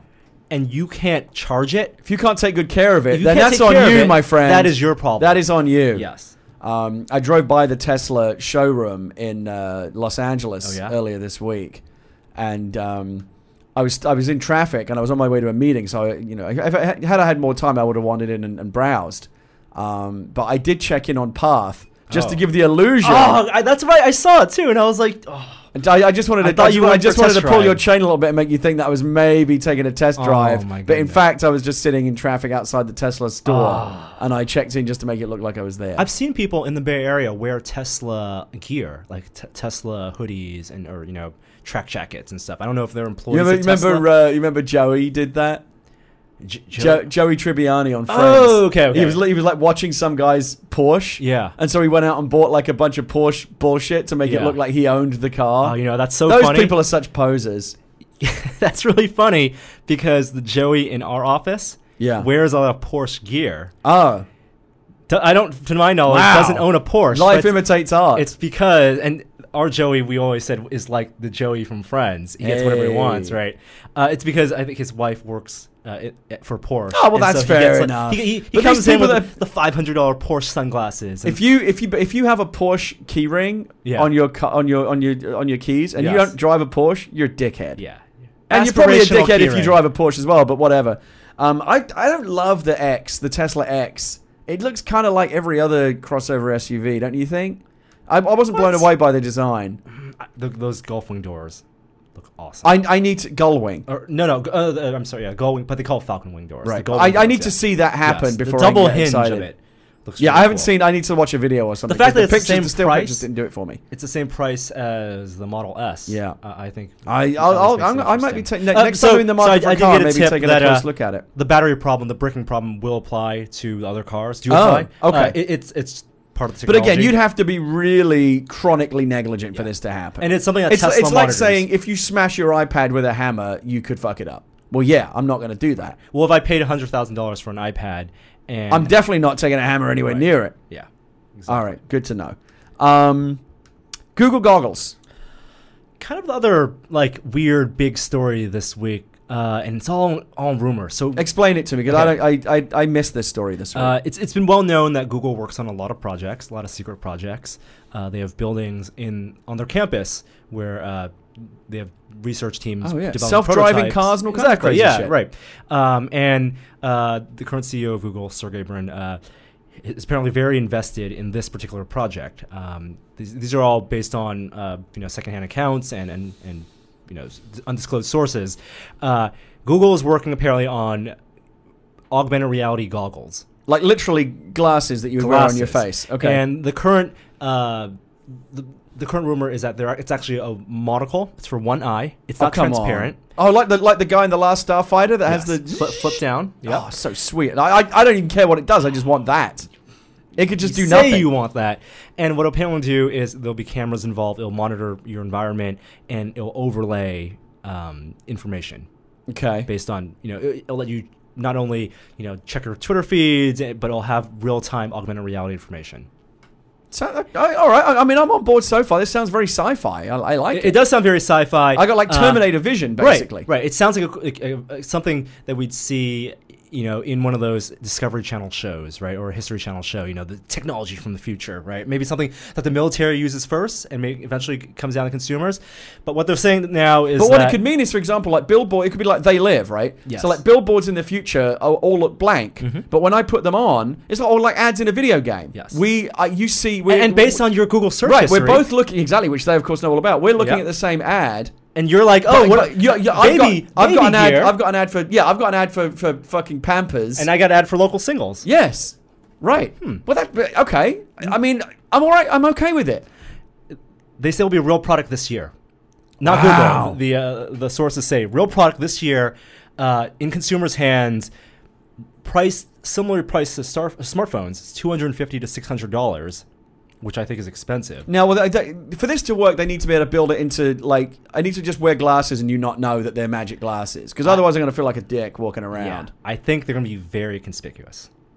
Oh, really? I don't think there's any way they can develop... Because the technology is not there yet for them to be super small. They're not going to be nano cameras. They're not contact lenses or anything yet. Not at all. Okay. I think the early adopters are going to be the guys who want to Borgify themselves. I mean, do you remember those really bad Oakley glasses that had the MP3 player? Is it going to look like that, or is it going to be even worse? I would imagine worse. If there's a display in there. Right. So at CES, we saw something else similar. I don't know if you saw the video at the Motorola booth. Right. We saw it was like what's that, Universal Soldier attachment, right? So you put on like a headset, and there was like a monocle, and they have these actually in snowboarding goggles now. Like they have little display systems that they can attach to ski goggles, right? And you could see terrain, climate and stuff, or track GPS.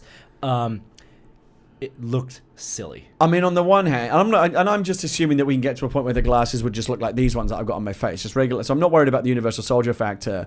But on the one hand, it sounds tremendous. Like, this really does sound like science fiction, it's very exciting. It's exciting for someone else to buy and for me to try out for 15 minutes. Well, but not for me to spend $600 on it. You can remember, what was the name of that app that we were flipping for a couple of years ago that would translate things by looking at it? Oh yeah, remember that? Make Me Spanish app. Yeah. So again, we talked about this idea that like you could walk around Europe, and be able to read all the signs because the glasses would translate them in real time for you, and use augmented reality and put them in line so it would just look like it would just like you're looking at a sign written in English. It's not overlaying a translation. It actually that is magic. Right. So that I can't remember what that was called, but remember we were blown away by that. Word Lens. Yeah. Fantastic app. So Word Lens in your glasses. So now we're getting there. Mm-hmm. So all that, you can see all the great, like any technology, you can see all the great reasons, and I can see all the evil that could be done as well. Like I could be walking down the street, like I'm no longer looking at the world the way it exists, but I'm looking at the world the way various corporations want me to see it. Like they could blank out stores that they don't want me going to. Oh yeah, they could recognize fuck with me every Starbucks logo. I mean, anything that's Helvetica, it's easier to parse, right? So Starbucks could pay no more Pete's.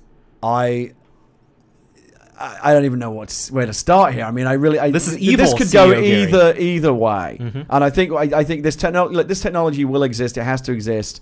It does seem still a bit pie in the sky right now, but I'd be interested to see it. I think in 10 years we'll all have them, and there'll be so many great things that you'll do that will put them on. Yeah. And then we'll be right back where we are now. Oh, so Norm, apparently the latest story is that your Google goggles are now blocking out Starbucks, or Starbucks is blocking out independent coffee shops. Right. Amazon's paying, so you can't see local bookstores. They basically become kind of corporate blinkers. They're like, God, you don't want to look at. Imagine Amazon, right? You walk into a small bookstore, and instead of books, you see prices at the price discount that you'd see on Amazon.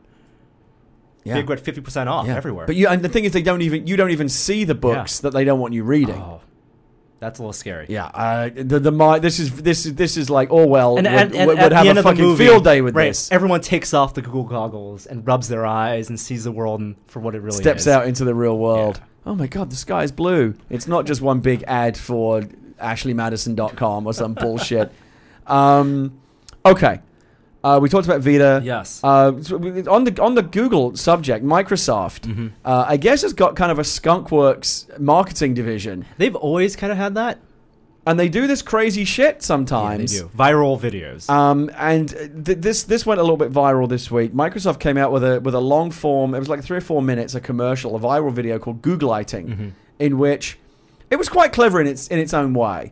They basically it was kind of like a comedy sketch where a guy who represents Google Apps, Google Docs, comes in for a job, basically a job interview at like an IT department.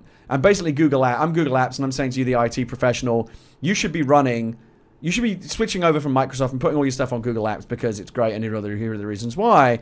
But then they start the job interviewer starts picking apart all the reasons why Google Apps is not actually that great for IT professionals and for corporate use. It's like, well, so you change the app all the time, right? It's still in beta. You're asking us to beta test your product, and you could just pull it, like you pull Buzz and Wave and all these other things. Like, we don't know where we stand with you. The argument being, basically, if you're with Microsoft Office, that is a bedrock product. You know it can be relied upon. The tech support is there. Google offers all this kind of cool cloud stuff, but you have no idea if it's going to be here tomorrow or like your work is in kind of, it's a very risky proposition.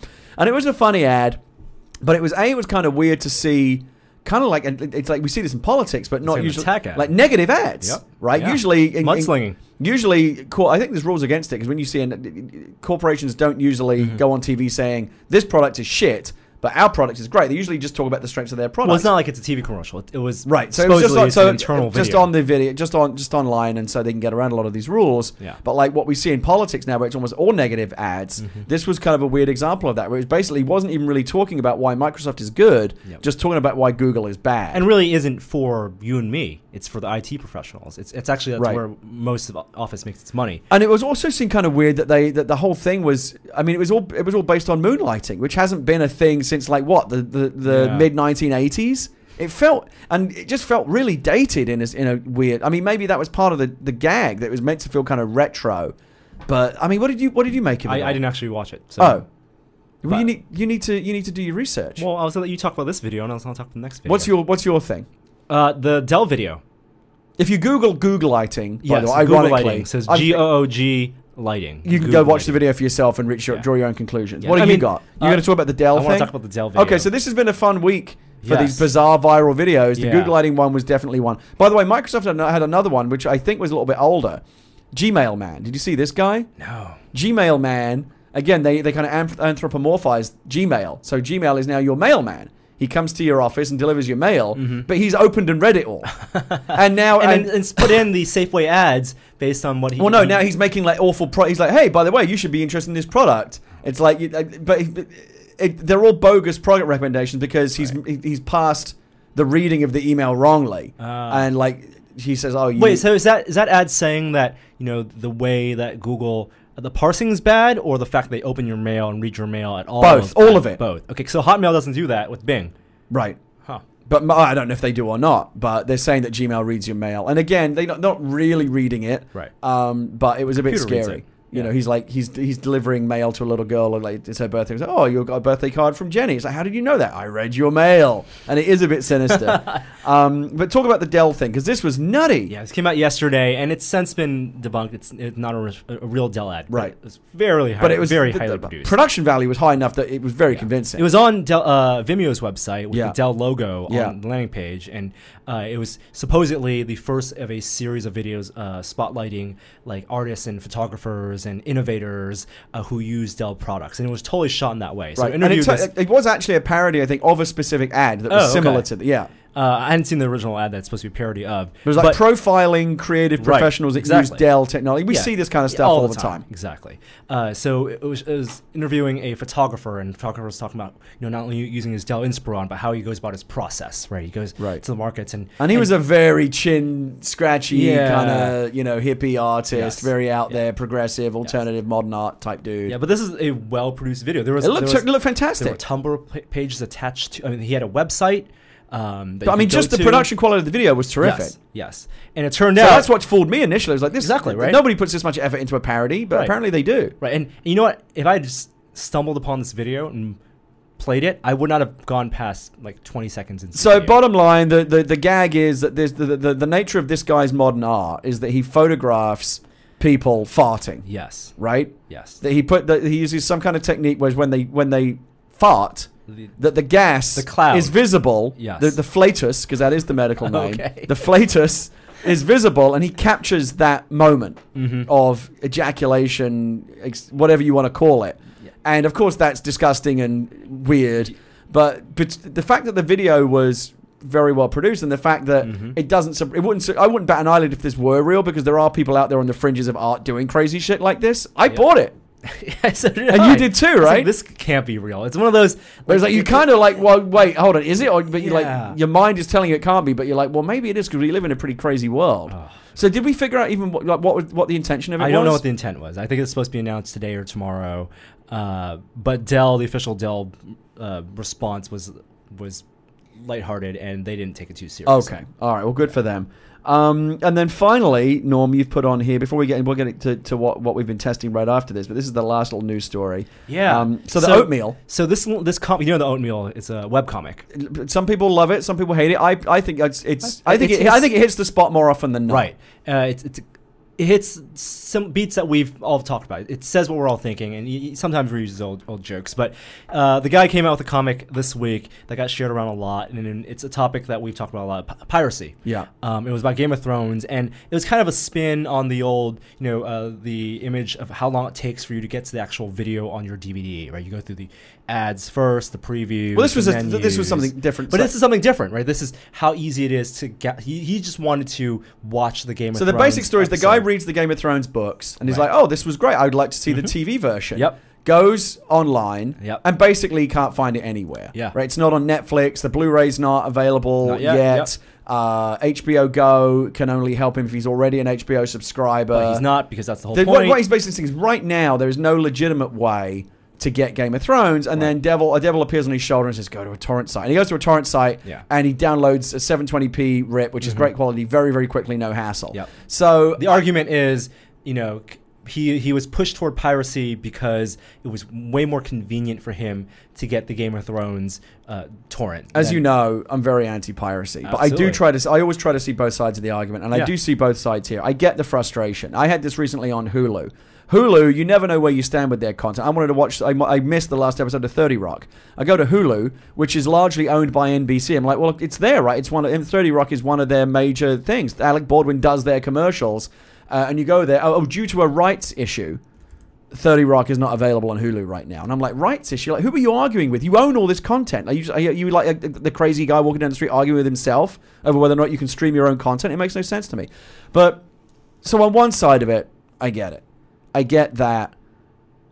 And we've said this before, the only way to combat piracy is not with a moral argument, not with a legal argument, not with DRM or enforcement, but to simply make the content available easily for people. Sure. So they don't have to go, they don't feel the need to go pirate. But the other side of the argument, which is why I wanted to bring up the story, Andy Anako, who is the technology writer for Chicago Sun-Times, wrote a blog post about this, and saying, yes, the oatmeal, this comic makes a good point, but it's not like that DVD, the old, DVD image where it's inconvenient for you to get to the DVD menus and stuff like that.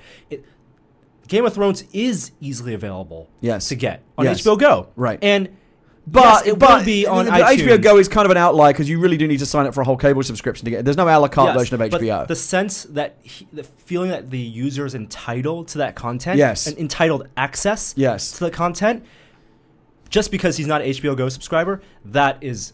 And this is the other argument, the counter argument, which I also subscribe to. In fact, if I come down on one side of it, I've got to come down on this side. Impatience is no excuse for stealing stuff.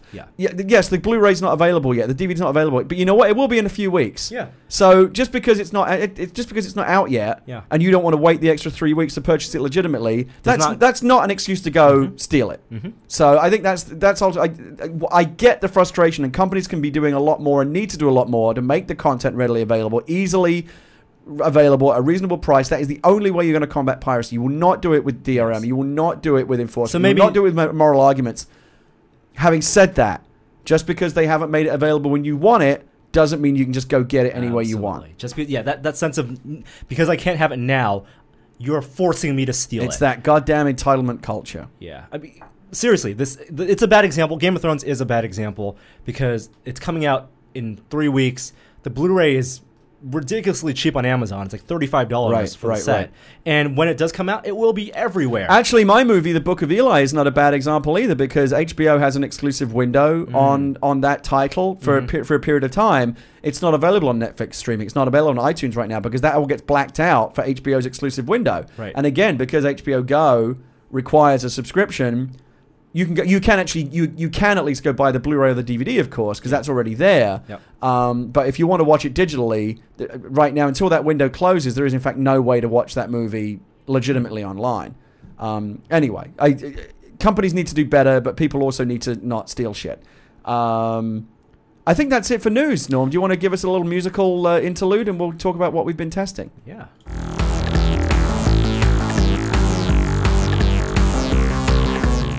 Norm, what have you been testing? A bunch of things, actually. So yesterday I got hands-on demo with the Parrot AR drone 2.0. So do you remember last year we did a video, we got that drone. Little helicopter quadricopter, so it's 4 blades. Okay. And it was kind of expensive. It was actually very expensive, $300, but it was definitely very interesting. That looked much better than one of those small helicopters you can buy at the mall, the small kiosks. Oh, yeah, you see those kiosks, and they're kind of crappy. Yeah. And the cool thing was that you could control it with your iPhone or iPad. Right. And it had a camera on board, so you could... Oh, so you can see the feed of what it was seeing. That's cool. So conceptually, really cool. Fun. But it was tough to control. Uh-huh. And I mean, all remote-controlled aircraft are tough, right? Yeah, it was very tough to control, and outdoors it wasn't very stable in an outdoors environment. Like get blown around, yeah. And it couldn't go very high, higher than 6 meters. So they announced the second version at CES, and we actually didn't get a chance to try it at CES, but they came out of the office yesterday, and I got to fly the new one around, the 2.0 version. It's going to be the same price, launching in May, but the control is 1-to-1. So I was using the iPad, and as I tilted the iPad... Oh, so it's using the accelerometer. Perfectly tilted. Oh, that's fantastic. As I rotated the iPad, perfectly rotated. That seems like it would feel very cool, almost like you've got like Jedi Force control of it or something. So I've given Will a lot of crap about the Sphero, which I don't think was good at all, because it's there's a lot of delay, there's no camera on it. Right. You know, you kind of have to predict the spin of of the the camera ball. on a rolling device would be that kind of a make nightmare sense anyway. Unless you had a gyro on it. Right. They've also upgraded the camera, so it's an HD camera on the Parrot. Okay. And the video looked really good. Okay. Because it actually So was the accelerometer Wi-Fi. control not in the first version? It did have some accelerometer control, but it was very finicky. Okay. Like you tilt it a little bit, and it was one of those things where if you turn the drone in a different orientation, how you turn your iPad wouldn't make sense. It's like, because it's facing toward, you've rotated it 15 degrees. Now when you turn it, it's not going the direction you expected to go. It wasn't the one-to-one relationship. They've fixed that now. They've patented a new control system. It's still expensive, still $300. But if people wanted it last year but didn't buy it for whatever reason, when it comes out this year, it will be something to look at. All right, let's move on. What's the bounce lighting kit? So we posted a story last week about a makeshift, like a DIY bounce lighting kit. So I don't. When you take photos, you usually don't want to take flash. If you have a good camera, you don't want to use flash. Flash is my flash is always off. Yeah, because it blows out the skin tones. Don't get good pictures, and your eyes look weird. And when it's a choice between a picture and no picture at all, it's so dark. Exactly. That's the only time you ever resort to a flash. Yep, like with your phone or something. If you're in a bar and the low light sensitivity, mine is always off. Yeah, and most DSLRs have pop-up flashes, but the flashes typically they're still that mirrorless camera that you and I have that comes with a flash. I just put that in the drawer. I'm never going to use it. I never really use it. But you can actually make or buy these bounce flash kits, which are basically mirrors that you put on top of your camera, and it locks in, and it bounces a flash up on the ceiling and then back down, so it's a much more even distribution of flash. Okay. And I've been kind of skeptical about this because I still like natural lighting. But I bought one for $30. It was a kit that you can buy online, and I'm trying to find the right materials to make my own. But it actually made a big difference. Oh, it that's turned great. something that was completely useless on a DSLR, like a pop-up, like Leah has that Rebel. Yeah. The pop-up flash, I wouldn't recommend that at all. But using this accessory, it's $30. And you can put this on any camera? Any camera with a normal hot shoe on top. Okay. Yeah, it makes night pictures much better. All right. Night and day difference. What is the Carrot's Rabbit? So this other thing we saw at CES. Remember, we were sitting in our the suite doing the podcast, and there was that rabbit with the spinning ears, and the ears are coming off, and you're like, "What is that video?" I was going, "Oh, that thing is awful. What is that thing?" Yeah, so we got that in, and I've been using it a little bit. It's not very good so far. The setup process has not worked. It's like it's a toy for kids. It's to teach kids programming. Okay. But it basically is a little also to give them nightmares, I would think. Well, it's a cute little rabbit. The ears move, and there's a camera built in, and basically you can. It's an connected ambient device, so it can talk. It will tell you what the weather is. It will give you alerts when you get Twitter messages.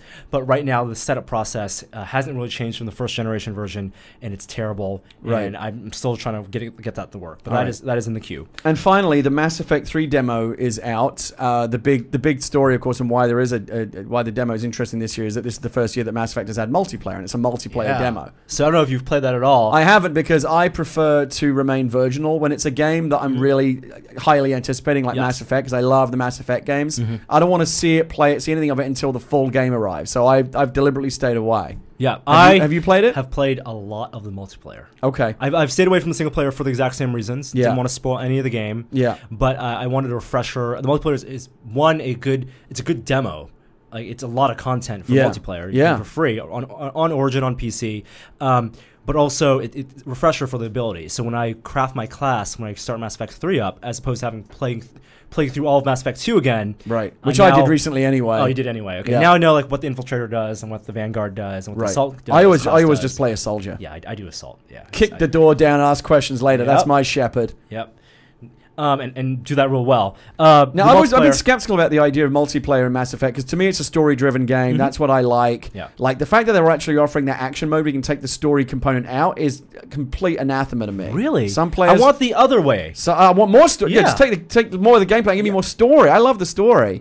I want a button that I can hit in the middle of the story in all the action sequences, and then have like the Mario style, it'll play all the action stuff for me. Yeah, I just bubble all the way through. And then jump to the dialogue. Absolutely. But some people want the other way, and I guess it's good that BioWare is catering to them, although I think it's madness. So multiplayer is Horde mode.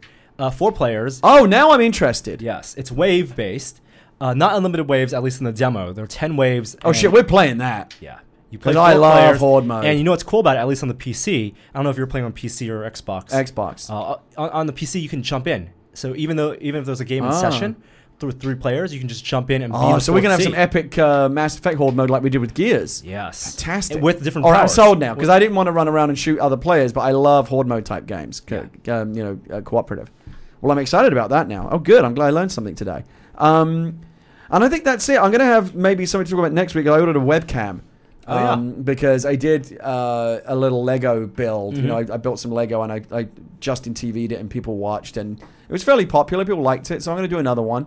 But the video quality wasn't great because I was using my iPhone camera, which is okay, but you really want a dedicated webcam, and so I asked Will for a recommendation. He recommended, in fact, the camera that's right up there. Yeah, what people are watching us on right now. The Logitech C615. Which I got on Amazon for like $50. It's amazing how cheap these things are these days for a pretty good camera. So 720p? 720p for streaming, 1080p if you actually just want to flat out record stuff. So I'm going to plug that into my Mac and do some recording maybe as early as this weekend. You can even run a Flash Media Encoder, which we use right now, and send straight to Justin TV and do all sorts of fun things. That's amazing. So that's arriving tomorrow. So I may do a little test on that this weekend. Oh. If you follow my Twitter at Gary Witter, I'll tweet out when I'm going to go live, and you can watch me build some Lego. What is your next kit? Is that going to be a surprise? I don't know yet. That remains to be seen. It's going to be something bigger. From the TIE Fighter was the first one I did. Thinking about doing something a little bigger, but not... So I want to do something you do in one session, so I can't sit in front of the camera for like 8 hours. If I do the Millennium Falcon, it's going to take me like 8 hours to build. I might do the Y-Wing. I might do one of the architecture houses. I might do the Apple Tree house. Okay. More traditional Lego. We went to Toys R Us. They had a buy one get 50% off Lego sale, and it kind of selection. Well, it didn't apply to Star Wars, of course, which is fine because all they had was Clone Wars shit anyway. I don't want any of that in my house. They did have a bunch of good city stuff and some creator sets. Just as a general tip, though, don't buy your Lego from Toys R Us because they mark everything up ridiculously. In fact, even with the 50% off sale, I only barely saved money over what I would have got buying it on Amazon. So whatever. So that's it for what we've been testing. We're not doing questions this week. Yes. Because Will is really the arbiter of those, and he's not here, so... I still want to encourage people to send their questions in. The email is podcast@tested.com. Of course, try to keep your questions under a minute, around a minute. Use Levelator. Listen to your questions. Just listen to the question and make sure that it's not shitty before you send it. That's all you got to do. I mean, you don't need to read from a script. Because you're wasting your own time. If we hear it and it's shitty, it's not getting played. Could be a good question. Yeah. And please include some bit of hometown trivia. Or a would you rather. Or a would you rather. That's a big thing I miss. And don't send WMA audio files. No, we don't like those. Yeah. So... all right, well, that's it. So that's the end of the podcast proper. We do of course, have fake outtakes coming up, but thanks for listening, everyone who made it this far in this epic, historic, Will-less podcast. I think we've done okay. Great job. I think we've survived. Yeah. Jeff was a terrific guest. I learned a lot about the Vita, and we have, it hasn't turned into Lord of the Flies or anything. We're not eating each other or anything. Who needs this guy? Eye contact. the only reason. That's all it is. And I've even become more comfortable with that as time has gone on. So again, thanks for listening. Quick musical break, and we'll be back with fake outtakes. Hi there, I didn't see you. That's it.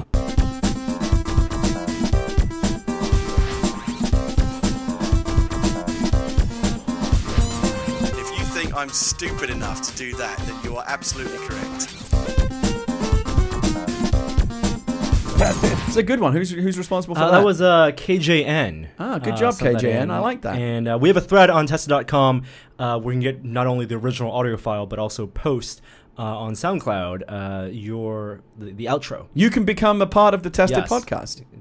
It's all community driven. That's amazing. I love it. So I guess I could have done this in what we're testing, but I feel like it's better for fake outtakes because it's the kind of nonsense we talk about. So I made a tremendous discovery this week that you had already discovered, and I'm a bit annoyed that you didn't turn me on to this because I feel like you should have known. I know what you're going to talk about, and I did because I talked about it during Bricked.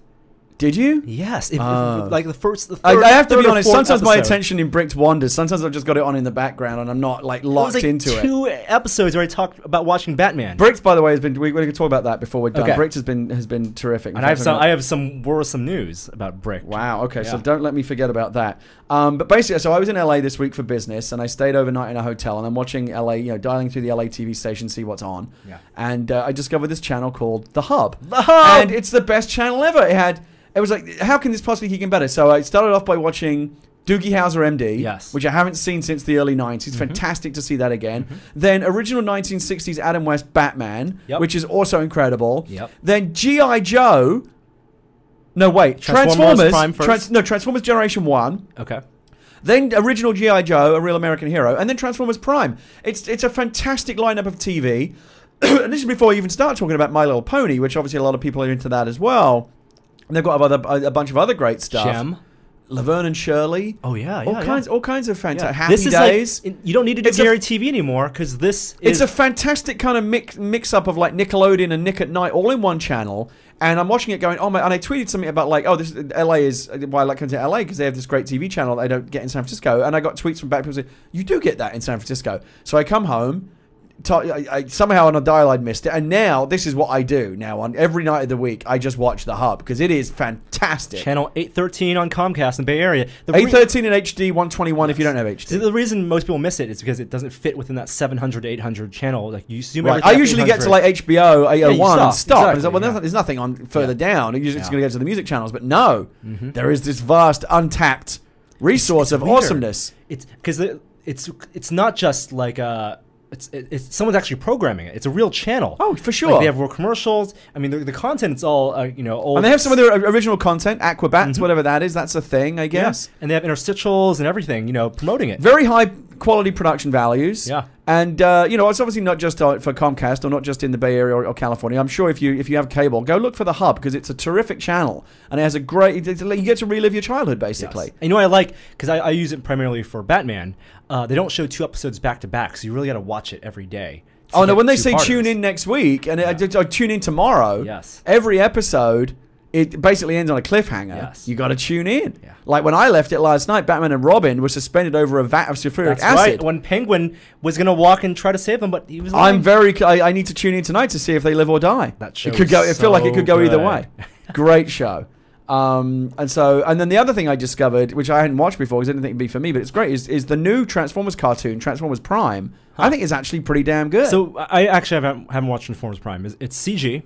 It's all CG, and I get the skepticism because a lot of those kids' TV animation these days that's done in CG is terrible. But Transformers Prime is actually really high quality. And it's very impressive. It's the telling of the original Transformers story, or is it new stories? I haven't watched enough of it yet to understand the mythology, but it's definitely pseudo aligned with the Michael Bay movies. Okay. But it's not. There's no. It's more sci-fi than that. It's kind of like some of Transformers Generation 1 mythology and some of the Michael Bay, and the designs are similar. You can see that the Michael Bay movie designs are there, but they're simplified. They're not like a million confusing moving parts like they are in the CG movies.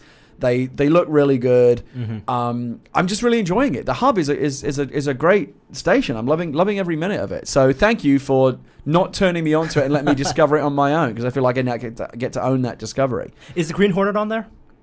I haven't seen that yet. Oh, I haven't watched. I haven't looked at all. pair. I've just been looking at that like 7 o'clock to like 10 o'clock block. Yes. And they have lots of new and old flavors of everything. So like, you also have the new G.I. Joes that, Warren Ellis wrote a bunch of animated G.I. Joes. They're showing those as well. I like the original G.I. Joes. Although they're very hard to take seriously because I didn't grow up with them, and all I ever really knew them for were those figures. Well, the fake PSAs that they did. Oh, yes. Remember when they redubbed the PSAs and made them hilarious? Well, on the internet, yes. Not to broadcast some. Right. But that's how I learned how to stop a nosebleed. Was the PSA. Okay. Yeah. And also how to tread water. And I never saw the original Generation 1 Transformers either because I didn't grow up with that as a kid. And I got to say, those are, the transformations are fucking bullshit. Well, the storylines. They don't even try to show bullshit. how like parts become other parts. Like they basically just disassemble and reassemble in a completely different form. Like the head just comes off and like floats onto the top. It's nonsense. I don't think they really cared about that show. They just didn't give a wanted to shit. sell toys. Yeah, they were just selling toys back then. Prime is a much better example of what I think kids. If you're going to have like a Transformers show today, Transformers Prime is what it should look like. I was always wondering, what do kids watch these days? Like even when I was growing up in the 80s and 90s, we had Disney Afternoon, there were DuckTales, Tailspin, stuff like that. What do kids watch? What animated shows do they watch? Well, I got into a fairly heated argument with you and Alex Navarro last night about the real Ghostbusters because I thought that was terrible. Well, it's what I grew up with. I think with Alex and me, we watched that before we watched the movies. Probably first. I'm glad that we were finally able to find some common ground on Danger Mouse, which everyone agrees is fantastic. Of course. But we've talked a lot about Gary TV and what my child is going to grow up watching. The hub is practically almost always. You may not even need to do it. Well, you can get rid of the crap and then slot in. I'll definitely be sourcing a lot of content from the hub for sure. Yeah, DVR that. I'll be on a time delay, and that way your kid won't feel like no one else is watching the same stuff. There will be still some sippy cup cooler talk. Right. So what's this Bricks news you've got? Well, we haven't shot any this week. Because Will's been sick? Will's been sick. Don't you think it's funny that he suddenly came down with this mysterious illness right as fortune started to turn and you suddenly took the lead and now it looks like you may win this thing? How convenient. Very, very convenient. So I've been itching to build all week, and Will's been too sick to come to the office, and thankfully he's not here to get us all sick. So you didn't shoot at all this week? No. Oh, wow. It's Thursday. Well, it's been a short week anyway because Monday was a holiday, right? That's right. So us bricked addicts that want our fix, what are we going to do? Well, we're good through tomorrow. Okay. And tomorrow is it's an interesting challenge episode. We had 3 challenges this week: Monday, Wednesday, Friday. Wait, so how many episodes do you have like in the hopper right now? Just through tomorrow. Oh, really? Yeah. But don't you usually shoot like a week ahead? Right, but Will's been gone this entire week. Oh, shit. So we were talking, and Will isn't here to chime in, but he might need a surrogate, a ringer, to come and build for him. I don't know how he would feel about that. I don't know how the viewers would feel about that. I kind of feel like, I don't know. That's a good question. On the one hand, in sports, substitutions are perfectly legal. Right. Yep. The question, who would it be? And how do you feel about it? You're the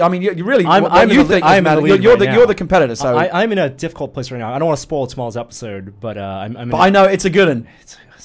It's a good one. Oh yeah, because there's definitely all the challenges and twists and turns. This is perhaps the greatest one yet.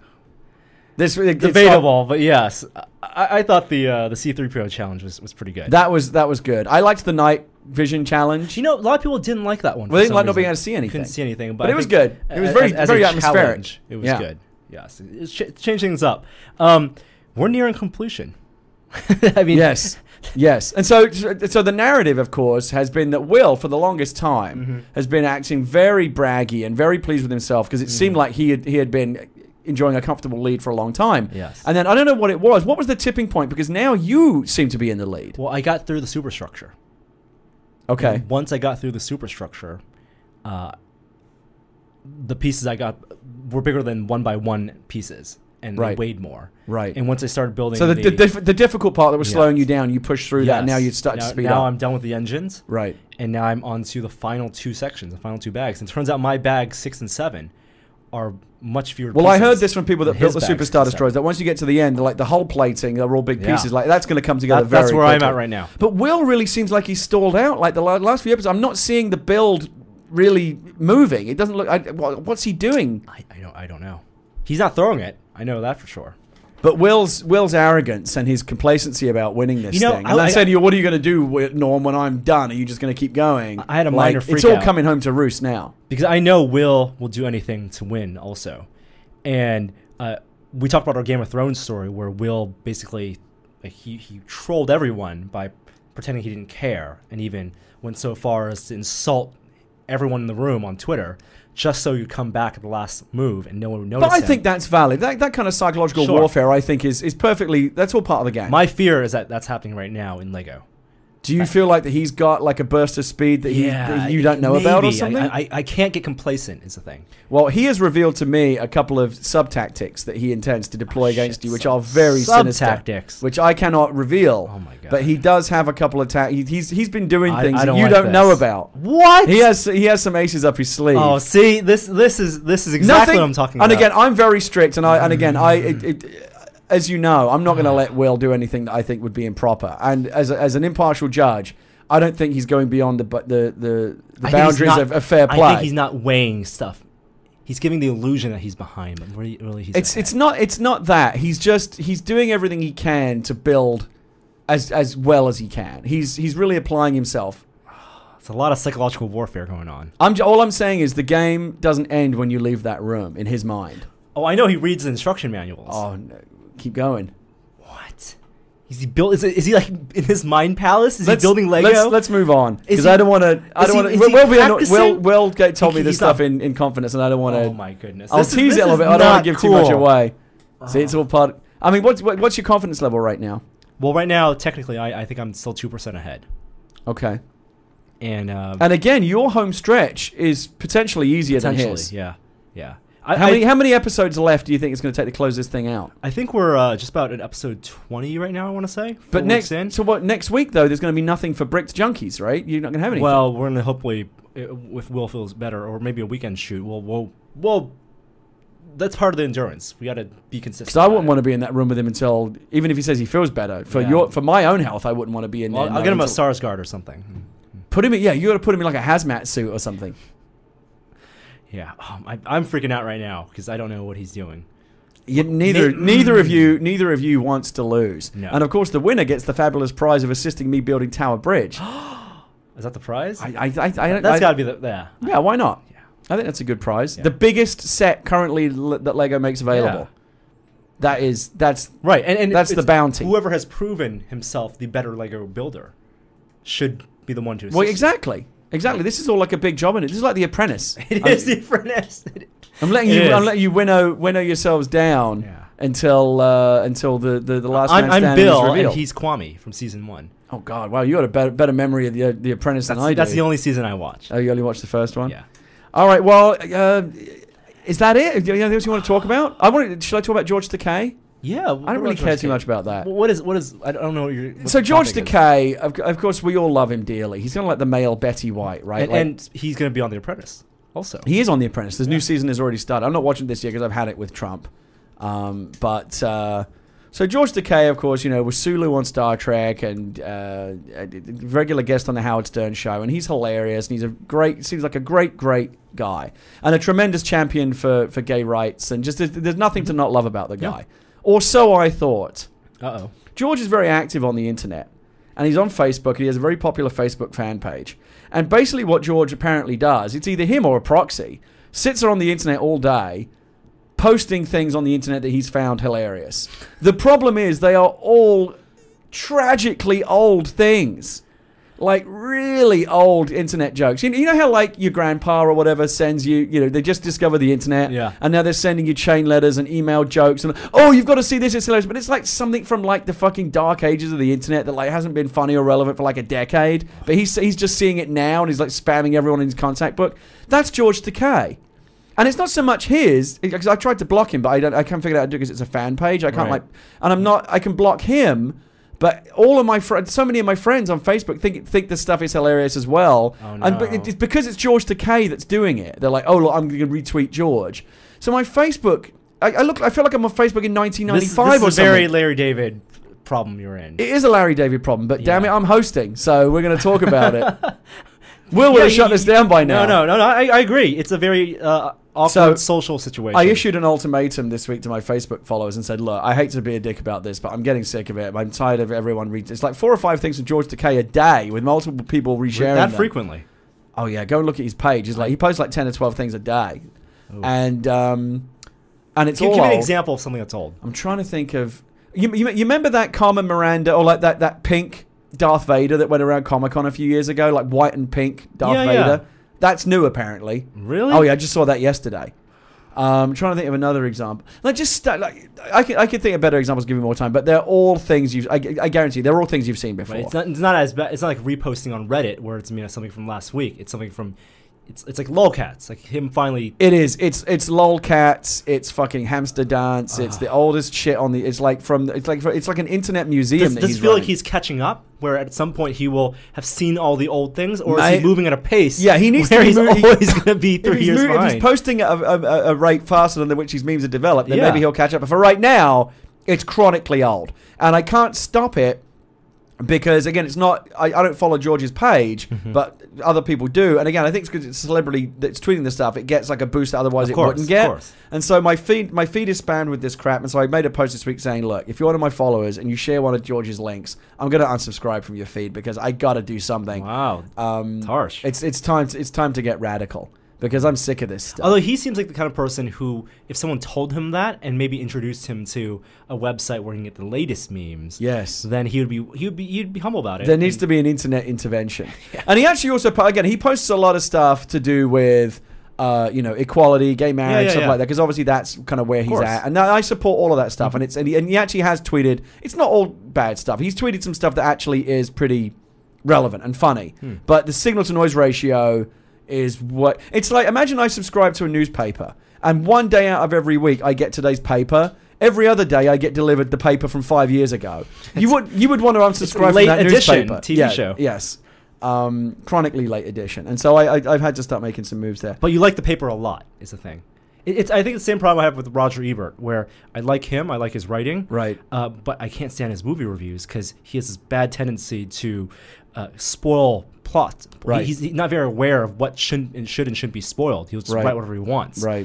And so I can never read his movie reviews, but I'll read his blog. I would read them after I've seen the movie. Yeah, exactly. In fact, I often do that, but a lot of times I don't want to read reviews because these days you don't know. Some people just will recount. I read a review, I think it was Entertainment Weekly reviewed the new Denzel movie, Safe House. Oh, yeah. And the first 3 paragraphs were basically just a beat-by-beat. I didn't need to see the movie. So I get if you don't like it, but don't spoil it for me. I haven't seen it yet. Yeah, so that's lazy. Very annoying. So I think that just about does it. We've been going for 2.5 hours. Oh my god! I think how did that happen? And it's just the two of us. I know we're pulling more weight, 33% more weight each. This is the hardest working podcast in show business. How do you feel we did? I would rate her. I would give it a solid A. Oh, you want to do A? Okay, you want to do that? Okay, I'm going to give myself an A plus. Okay. Oh, I'm going to give you a B. What? No, yeah, B plus. What? No, I'm going to give us both an A. We did great. We averaged out to both being. Again, you got to remember this is maybe the first time ever since I started doing the podcast that it's been just 2 people in the room, right? I mean, Jeff was here for a bit. We had a podcast where it was virtual, Will, and I hosted, and you were. But he was still very much. Yes, he made his presence known. Oh, he very, very much so. As much as he could on an 11-inch screen over Skype. With his funny hats and shit. Well, as always, the audience will be the judge. Get on the forums. Let us know what you thought of this very special podcast. We're keen to hear your thoughts. Will, we hope will be back next week, and we wish him well. Hope he feels better soon. Yeah. And that is it. Is there usually a way that we close this thing out, or do we just stop? No, we talk about how hungry we are, which I am. I'm pretty hungry too. We should go get some food. I mean, now that we're not rushing the shooting. And what's TNT today? Do you know? I'm not sure exactly. I'm going to go find out. Yeah. All right. Well, thanks for everyone. We'll back hopefully at full strength next week. All right. See you then. See you guys. Bye.